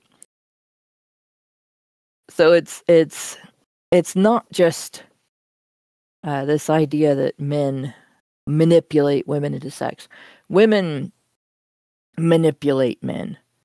When men will start dating a woman, and they'll decide whether or not they can trust her and partner with her for life, whether this is the woman that might raise their children if they're going to have children, or whether that they can trust that this woman will stay with them and not leave, and not take half their shit, right? Women will start dating a guy, and he immediately becomes a fixer-upper project, right? She's madly head over heels in love with him. He's absolutely perfect, and therefore there's about 37 different things she needs to change about him, including who his friends are, and his entire wardrobe, and what things he does for fun, and how he talks, right? And his haircut, and, like some other laundry list of bullshit things that as soon as she's done molding and shaping him into the different guy than that guy she got together with, she's going to complain that she doesn't recognize him anymore. Then she's going to leave him and take half his shit. But yeah, the manosphere is dangerous, guys, because the manosphere teaches young men, how to manipulate women into sex. So I'm assuming they're talking about pickup artists. I think pickup artists are dipshits because they are advising men to do something that is not healthy for them to do. It's not safe. It gets you into trouble, and you're putting yourself at risk for all of the things we talked about at the beginning of the show, right? But then they go on. Even gendered hate speech. I was just going to say, what's not a hobby? Being in the UN. Yeah. I don't know how the fuck anyone goes from a lowly status to being in the UN, because no one has a hobby of dictating what everyone in the world should do, and then they suddenly get a career from telling everyone in the world what they should do. So yeah, UN women, if anything, you should be pointing the fucking crosshairs on yourself and asking how the fuck you came to be, eh? when your shit is not a hobby, it's just pure power grabbing. You bunch of cunts. Sorry, carry on, Hannah. Oh, go ahead. Go ahead. No, that was good. That was I've finished. That's all I need to say. there's no one of these people hate hobbies, because what they do was never a hobby. It was always just the fucking megalomaniacs pursuing their megalomania. Yep. Yeah, so they go on to say, even gendered hate speech is becoming normalized, making its way into schoolyards and workplaces. When I was a kid, somebody bought me a t-shirt that said, anything boys can do, girls can do better. And I wore it to school one day, because I was a kid. Kids don't think these things through. And the biggest argument that ever happened in the history of our school happened that day on the playground over that t-shirt. I don't think I ever wore it again after that. But there was the question, what's the evidence? What can, girls do that boys can't? And of course, girls all went in, well, girls can have babies. And boys rightfully pointed out, not till you grow up, not till you get older. You can't have a baby right now. We're in the 3rd grade. You can't even conceive. And we, unfortunately, a lot of us all knew the birds and the bees by that time, before we got our sex education in school. But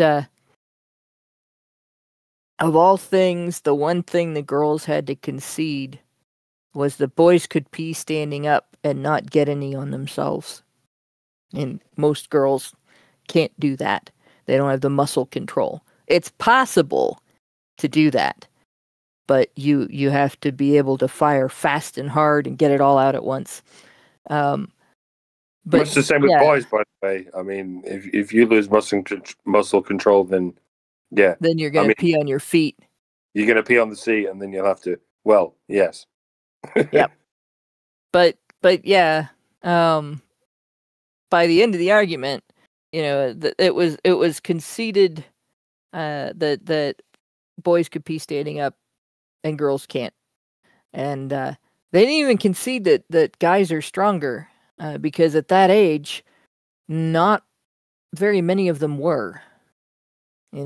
Like now, 2 years later, they would have had no choice because the guys could have proved it. I can pick you up, but you can't pick me up. Would be like about half the guys in the class could have said that to about 3/4 of the gals in the class, and been right. But yeah. So gendered hate speech, right? And what they think is gendered hate speech is on this page here. And this is an interview, so we're not going to go through the whole thing. But where she said it, the most common form of attack, she says, on women's rights defenders and activists, women in politics, journalists, is harassment and defamation, including criminalization, fabricated charges against women's human rights defenders, arbitrarily detaining them, turning them into political prisoners. So that's their idea of gendered hate speech becoming the norm, and there's nothing in here that demonstrates that it is becoming common on school campuses. It's all about adult women, and in particular, women like the women of the UN, right? But I just want to remind everybody, when they talk about criminalization and detainment and stuff, we've had bomb threats. We've had groups try to get us kicked out of places, and they did succeed in one place by mobbing the administrators of the event on social media, and essentially getting our presence there criminalized in terms of the rules of the location, right? But we've had bomb threats. The men's rights movement. We've had We've had to change venues for our events because of bomb threats. We've had many men in the organization have faced attacks where women have tried to accuse them of harassment or accuse them of saying and doing things they didn't do. We have a consistent false allegation against the movement and against incels where feminists have a list of men who were, those fucked in the head violent criminals, often guys that were raised without a father, by the way, who have engaged in mass killings that haven't got a connection with the men's rights movement. They haven't got a connection necessarily with the incel population either, the incel community. But they refer to them as incels and therefore men's rights activists, which there's some overlap in the groups, two groups, but not as much as you would think, because a lot of incels don't have that much hope. And they've claimed that they are representative of us and that their attacks were strictly misogynistic, even if they killed men. Right? Those man-killing misogynists. But yeah, gendered hate speech against women, right? Hashtag kill all men on Twitter was prevalent, prominent, frequently used, treated like, oh, it's just a joke, bro. You shouldn't be so upset, bro. This is why men shouldn't be allowed to live. Men are so humorless, bro. Hashtag kill all men.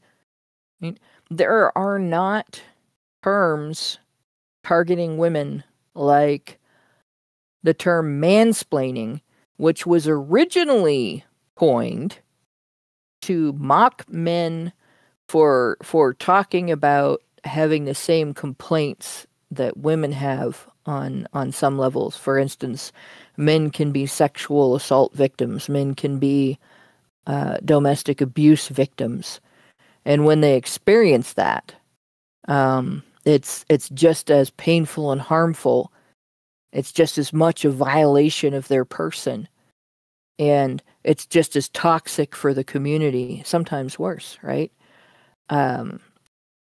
So when men talk about what they think of these circumstances, how they feel about these circumstances, what changes they would like to see made, what help they might need, feminists accused them of mansplaining.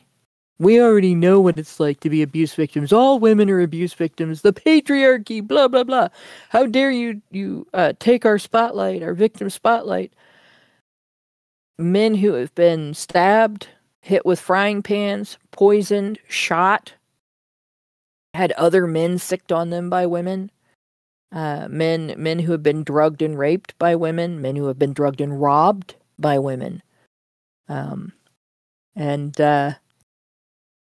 Yeah, that's where the term mansplaining originally came from. Now they talk about it like it's, trying to explain things to women that they already know because they must not know because they're women.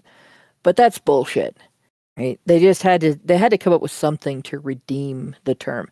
Manspreading, right? A woman can sit on the bus and spread out bags 2 feet on either side of her, taking up 3 seats, or put her feet up on the seat, and she's not taking up too much space. But if a man's knees are more than 2 inches apart, he's manspreading. Right? That's not hateful, right? Women will suggest that men have to be genitally mutated and scarred in order to be attractive to women. Can you imagine if women said that? If men said that about women? How do women react when you start talking about female genital mutilation? But the idea that you have to cut off a chunk of skin that, when you reach adulthood, would be the size of a credit card, remove that much skin from your body, during infancy, so that later on in life you'll be attractive to women. They don't consider that hate speech. Right? The idea that it's just not the same to sexually victimize a man as it is to sexually victimize a woman. That men are lesser victims when they're raped or when they're abused by their partner. Feminists promote that on a regular basis. That's not hate speech. That's not a dangerous social norm. It's not a negative stereotype of men that they're being whiny if they complain when their wife hits them with a frying pan. That they're being that they have boundary issues if the discussion is about sexual victims and their psychological damage, and they tell their story and they talk about what they went through. Like, how can we, as a population in the world, continue that and consider ourselves to be civilized and enlightened? You say we teach women, our society, our whole world population teaches women and girls that the absolute worst thing that can ever happen to you in your whole life, worse than death, is being raped. And I'm here to tell you, it does suck. It is awful. It is a horrible experience. It's humiliating and painful and can be scary as hell, depending on what the details are. Right? Like, somebody is violent toward you or uses a weapon, that's terrifying. And I'm not afraid to admit that it's terrifying enough that it can be paralyzing, right? Because you're afraid you might die. Not just because you're afraid they're going to force intimacy on you, because you're afraid you might die. It's not worse than death. It can be horrible and not be worse than death. And similarly, the idea of being pregnant after being raped. Imagine this scenario, right? Imagine if the minute the baby's delivered, the rapist gets to come in and take the baby away, and you can never see the baby again. That's what happens when a man is raped and his rapist conceives. She has custody at birth. And unless she goes after him for child support, he may not even get an opportunity to get paternity tested. Especially not if he isn't recognized by the state as a victim. If no charges are brought, no trial, no penalty, he just has to deal with it. And his kid might be being raised by a sexual predator, and there's nothing you can do about it. You think that's not traumatic?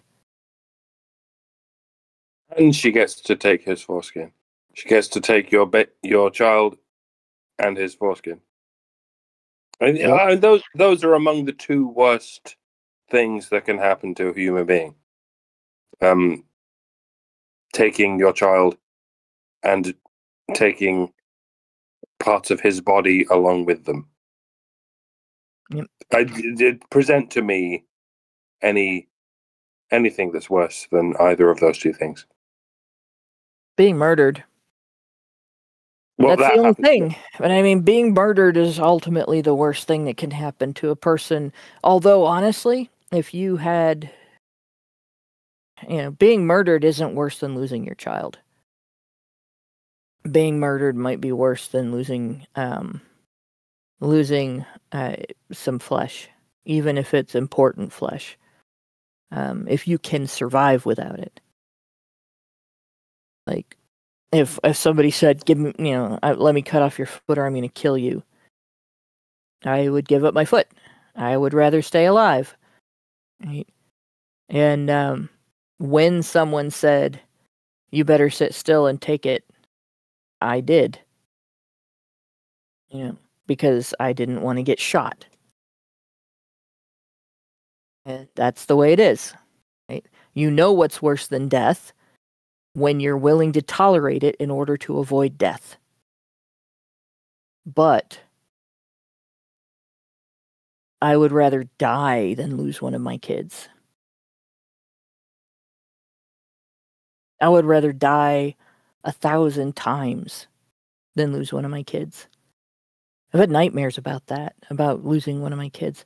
It's the most horrible thing, and it haunts you. The nightmare that when you wake up and you realize it didn't really happen, and you're relieved, the nightmare still haunts you for years. Like, my heart goes out to parents who are alienated from their children, and to parents whose children have died. Like, I just cannot fathom how horrible that must be. That is the worst thing that can happen to a human being, to lose your children. And it's routinely done to men. Routinely, on the basis of false allegations of being dangerous to them, with no basis at all for the allegations, not even actions on the part of the man. Just, he's a man, therefore he's dangerous. The National Organization for Women in the United States, several organizations in Canada that are feminist organizations, and UN Women now, because we just read about it last week, have spent years, decades, opposing shared parenting rights of different types, from joint custody to shared parenting, and now to equally shared parenting.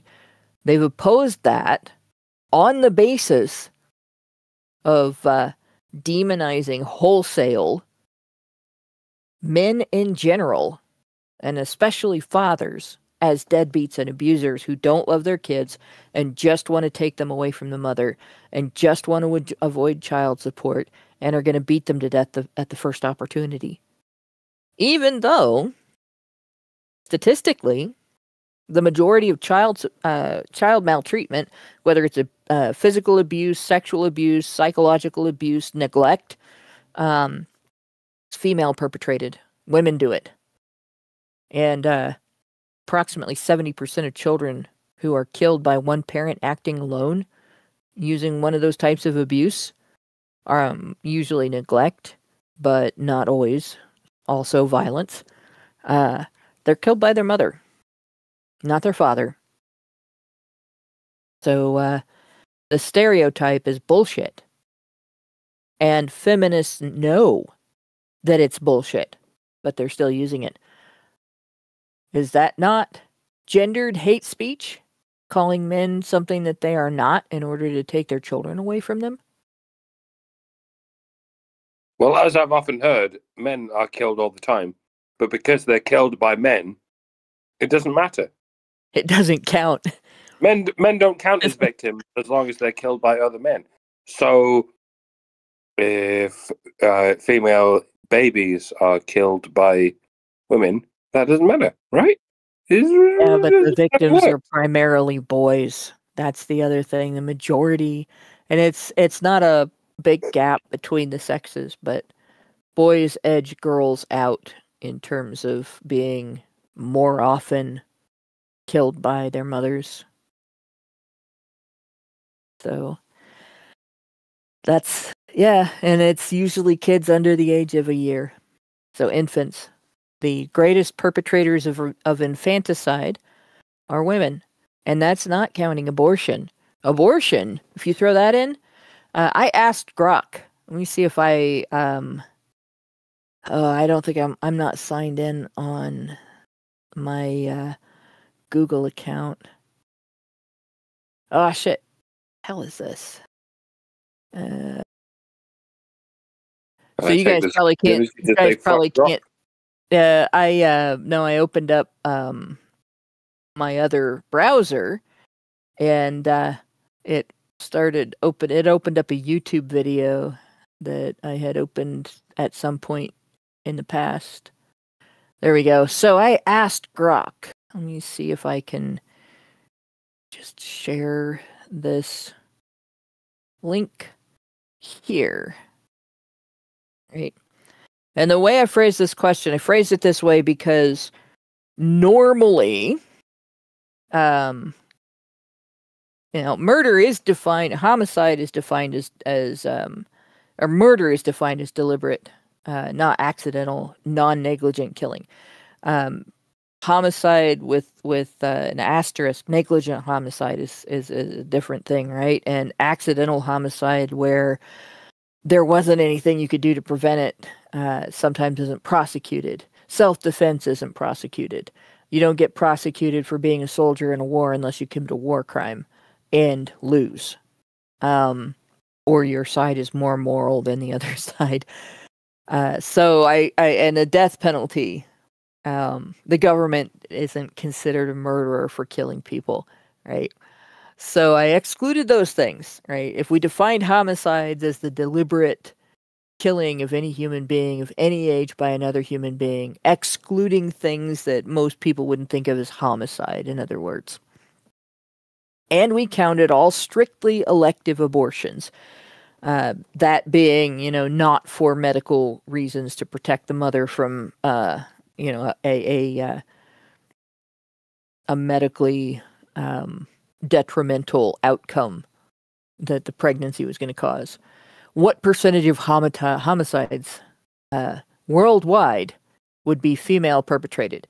And Grok went through a whole series looked at traditional homicides, elective abortions, global statistics, on male and female perpetrated elective abortions. Obviously, if we counted the mother as the perpetrator and not the abortionist as the perpetrator, because the mother is contracting a contract killer there. And then went through various key inputs here. And even the fact that other forms of killing are mostly done by men, traditional homicides, less than 0.7% of the total, are negligible compared to elective abortions, so the female percentage hovers near 99.4%, regardless of minor variations. This holds even if excluding fetal sex, as the query specifies, a human being of any age, including fetuses, or adjusting for underreporting.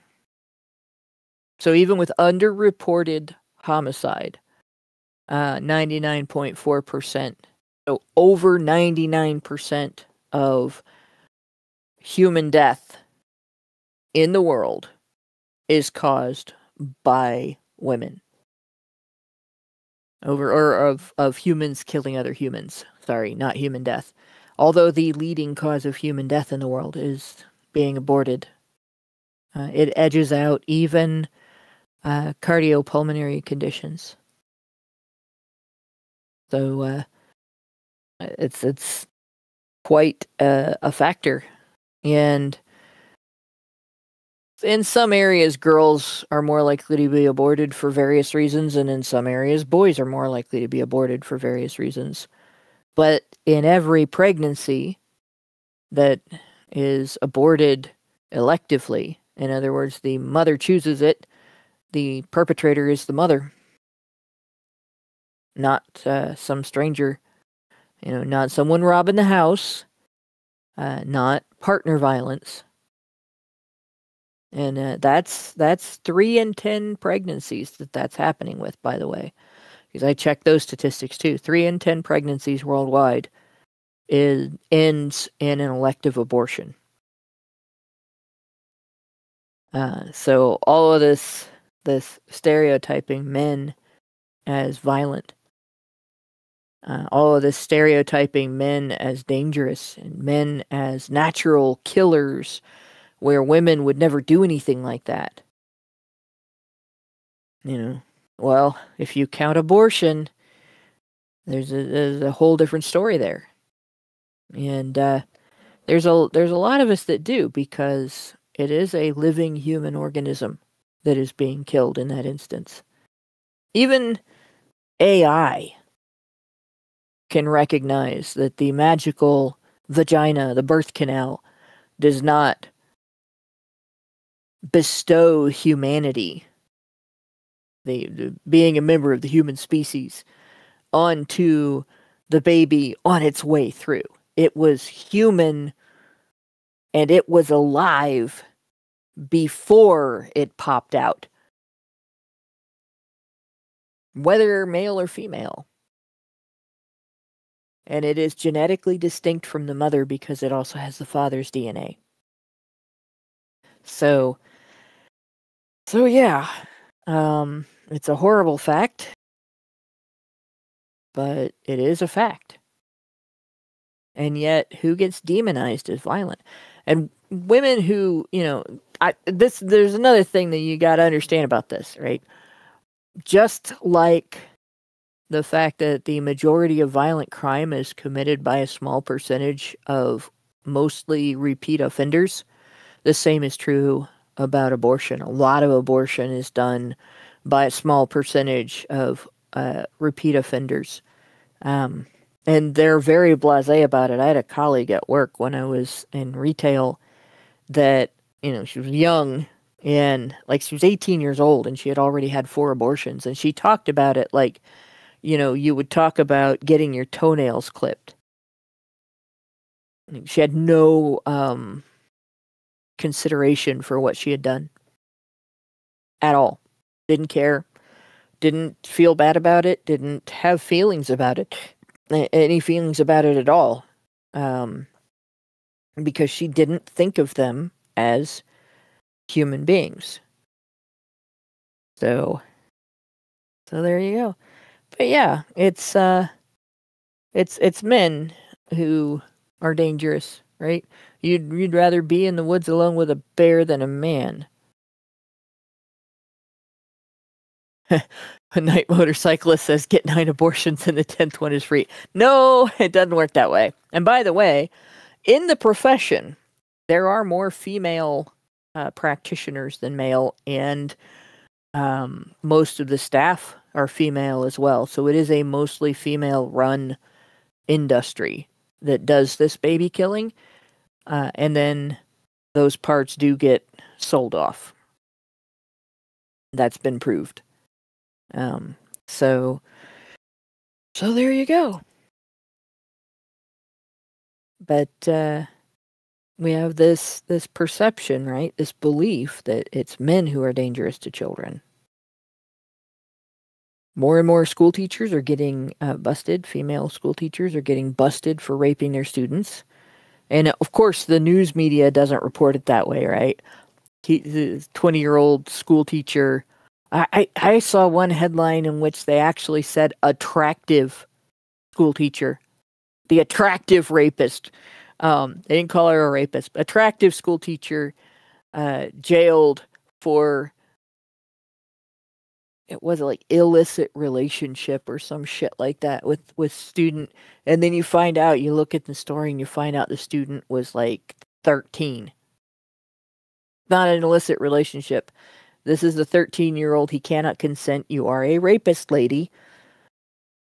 But the news media doesn't say that. They don't call her a rapist, right? And they mention she's attractive. Can you imagine? Attractive man breaks into women's houses and has sex with them. No, they would never report it that way, right? The big letters. Can you say that now? Rapist! But here in the UK, it doesn't sound a million miles away from what's going to happen a few inches from now. Yeah. Attractive refugee from Fuckistan. Jeez. It's a highly subjective term, isn't it? Yeah. But that's the thing, it's usually a female privilege. Like you completely and utterly obliterate the boundaries of a poor, innocent child. And the news media says, oh, but she was attractive. It's okay. Like, fuck no, it wasn't. That kid's going to be messed up for the rest of his life. He is now up to 44 times more likely to abuse chemical substances, up to 14 times more likely to commit suicide. He has a higher likelihood of developing a laundry list of mental health conditions, a lower likelihood of graduating, lower likelihood of going on to college, a lower likelihood of being able to form a productive relationship, a loyal and functional relationship with a partner in adulthood. If he's gay, he might be confused about that. If he's straight, he might be confused about that. And there's also a slightly higher chance that he might become sexually aggressive than there is that any other boy in his class would, or any girl. In the event of that, he's been sexually abused.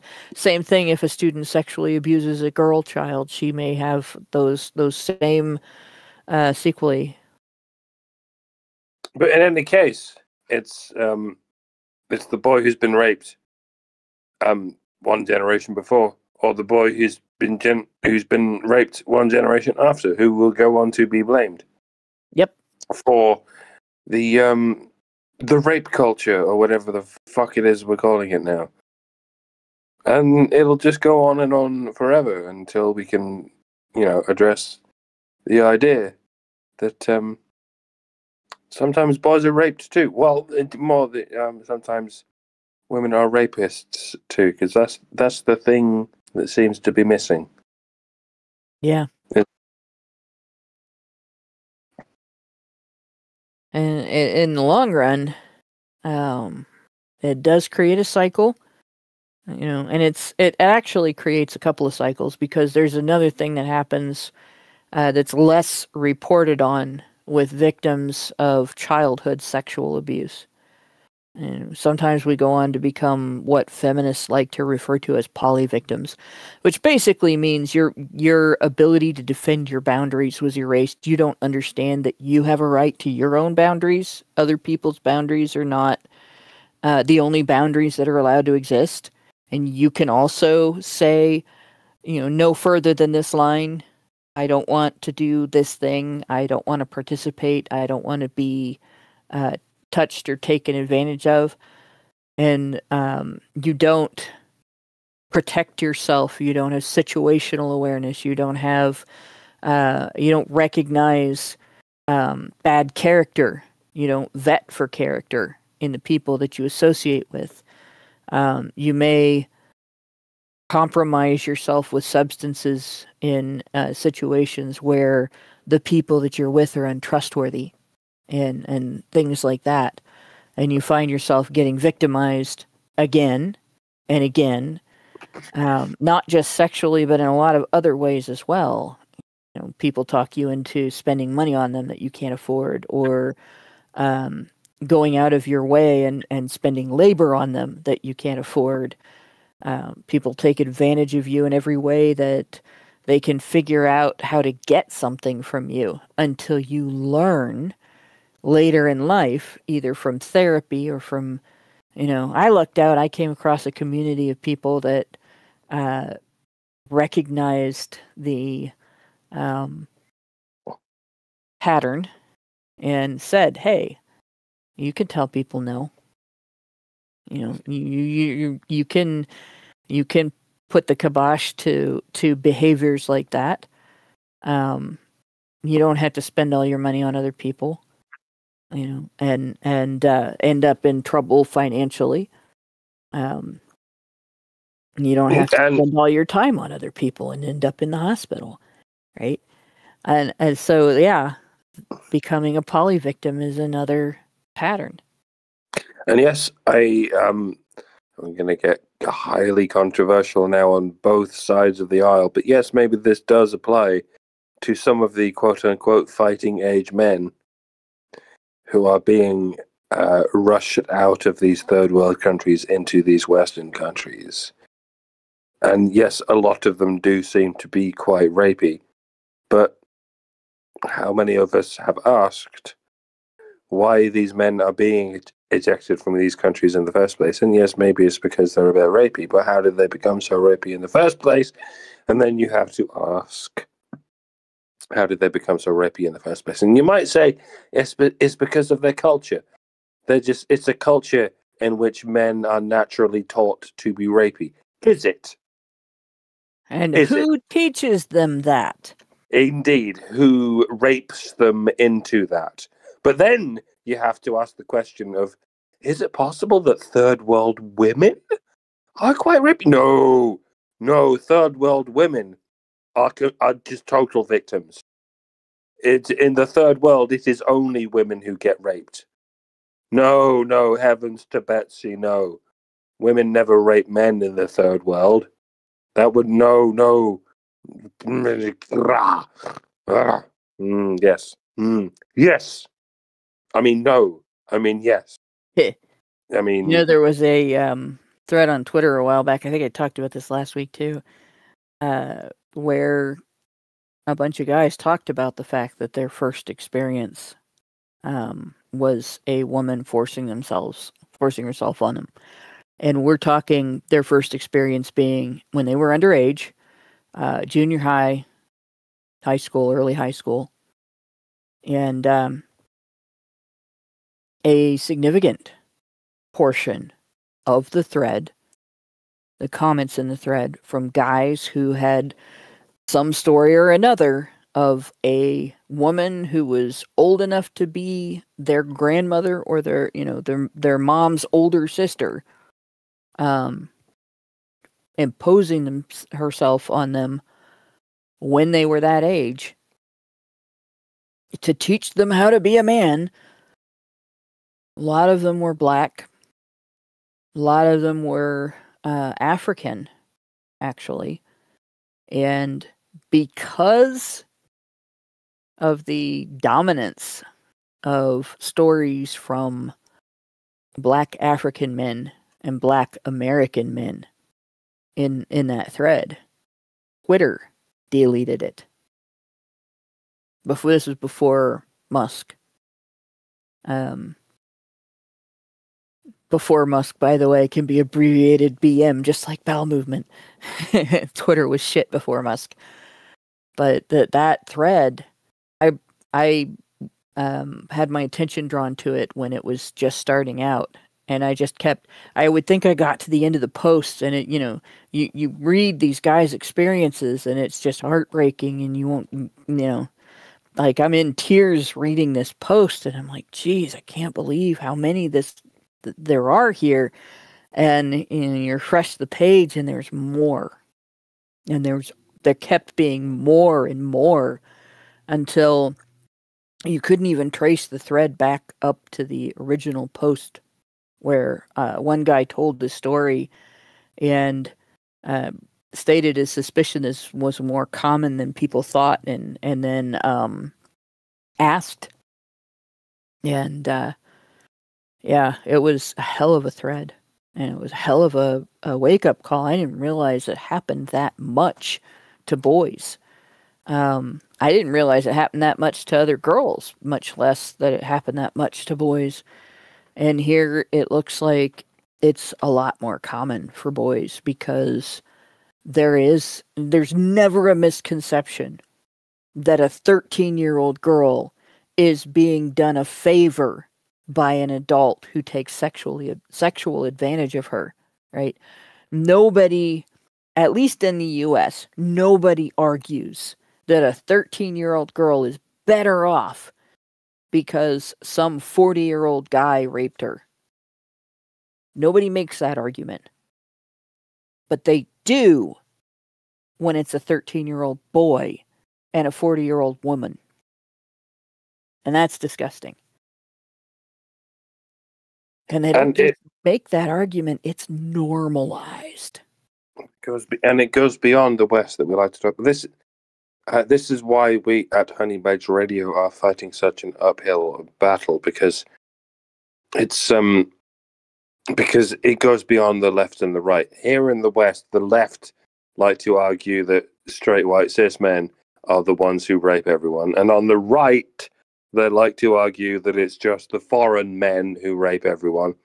But in all cases, men are the problem and women are the victims. And we're like here saying, it's actually all over the world, in which male victims are overlooked, and female victims are. Female perpetrators are overlooked. It's just generally assumed that all victims of sexual assault or any kind of assault are females, and that is perhaps why millions of men are being ejected from the third world, because in the third world they don't give a shit about men either. Not especially not the men who have been raped by women. What? No, surely no third world men would get raped by women. Yeah. Actually, yes. This is a worldwide problem. It's not just in the West, not just because we've become a decadent society that can afford to give women all of these secessions as to being the only victims. No, it's the same in the third world. No matter how poor a society or a country is, there is this tendency to assume that all women are victims and all men are perpetrators. And if a man becomes a perpetrator, it can't possibly be because he is the victim of a woman. Dare I say, women. I know it's hard to even talk about women as a collective in the third world, as a collective that is in any way responsible for any of these atrocities. But this is the double-edged sword of ideologies and religions, or any given ideology. The more decadent any given society or religion becomes, the more they tend to apply these victim mentalities to whoever they are designed, not necessarily evolutionarily designed, but societally designed to apply these victim mentalities. And yeah, it's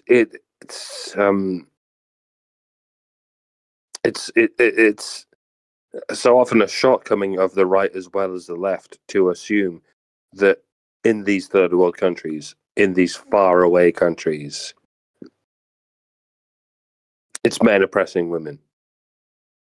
From the top to the bottom, from the political level at the top to the domestic level at the bottom, that in some way it's men oppressing women. It's men who rape women. But yeah, this is why we remain at the bottom of the pecking order, folks, because we're here letting you know that even in the dustiest parts of the third world, there are men getting raped by women. There are especially boys getting raped by women, and those boys are the ones who develop these antisocial tendencies, these criminal tendencies, and those boys become the men who those third world societies don't want anymore. And so those men are the ones who get put on the boats. Well, those men are the ones who look for the boats so that they can go to other countries. And it's a little of both. They want to escape, and their country wants to get rid of them. It's just like when the U.S. had that 1 foot on the beach policy for Cuban refugees, that if they got 1 foot on the beach, they were able to stay, or at least apply for asylum. Then Castro emptied out his prisons and his mental institutions of mostly men that were in one way or another dysfunctional and put them on boats and sent them here. And so, in addition to actual refugees from Cuba, we got those people. So yeah, the misandry problem, ladies and gentlemen, is not limited to our own society. It is global. Yep. And it's largely because, well, I don't want to blame the West for everything, but the fact that the West has inflicted this decadency on everyone. I mean, for the same reason, the reason Indians keep dumping so much plastic in the River Ganges is because the West has supplied them with so much plastic. Yeah, that's not to say that Indians are blameless in all these things. They weren't ready for the idea that they would have a civilization covered in so much plastic. Like the West knew how to deal with the plastic in the first place because they had these ways of disposing of it, recycling it perhaps. And there's a whole other fucking story about how recycling doesn't work. But in the same way, the East wasn't prepared to deal with the feminist bullshit that was inflicted upon them by the West. And yeah, we've done our best to just eject ourselves from the East when they said, no, we don't want you anymore, British Empire. We want to be independent. And we went, all right, bye. And yes, we did. We did extract most of our culture from these places. But we left the feminism there. The few people that we left there to try and be, you know, diplomatic peacemakers. Alas, most of them stayed there, trying to enact what they thought was the best part of the West, and what they thought was the best part of the West was the feminism, and the producing endless amounts of disposable plastic. You see the line of comparison I'm trying to draw. The third world East didn't know how to deal with plastic, and they didn't know how to deal with feminism. They took it too far. And that's what we need to extract, right? That's what we need. That's what we really need to decolonize, right? When it comes to India and Africa and all these other places, we've spent a century or so saying sorry for applying all the things that we applied, but we need to start saying sorry for all the plastic, and sorry for all the feminism, and sorry for all the democracy. That's taking it that far, folks. Feminism they weren't prepared for any of this. Feminism hit I India. for one am sorry. Yeah, feminism hit India like a dirty bomb. It what it did there is so bad that like the rate at which men in India are committing suicide to get away from it is horrendous. It's absolutely insane. Like the last number I saw was something like 1 man every 8 seconds, and which is just an appalling idea. But it's had two specific effects. One of them is the breakup of marriages and families. And the other one is the withholding of food from men in poverty situations. That both of those are incredibly dire because the way the families are breaking up, their anti-dowry law was written in such a way that entire families are getting jailed on false allegations. And in terms of abuse, because women are able to obtain money and obtain property by leveling dowry abuse allegations, there's a high rate of false allegations. And then they're also able to do that, and families are able to get compensation for leveling rape allegations. So if a family has a particular marriage planned for their daughter and she runs off with some other guy, they just level a rape allegation to get her back, and they get her back, and they can go after the guy for compensation, even if he isn't criminally charged. And so they have a rate of false rape allegations in India that is somewhere between 65% of allegations and 85% of allegations being false.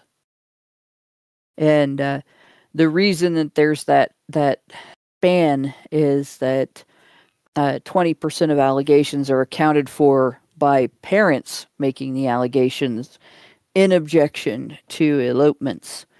And so, and there's another phenomenon there, women making allegations of rape because of breach of promise to marry. And so a guy, they feel that a guy should marry them, whether he's promised to or not. And they have sex with him thinking that it's going to cement the relationship and that's going to make him marry them. And then he doesn't. And then they file a rape charge. And guys have trouble defending themselves against that. And so what ends up happening then is, men are committing suicide over being falsely accused, and having their families go through everything that they go through because of it. And it doesn't help that India's an honor culture, in that a man who is accused of something like that will get dragged out of his home by his neighbors and beaten to death.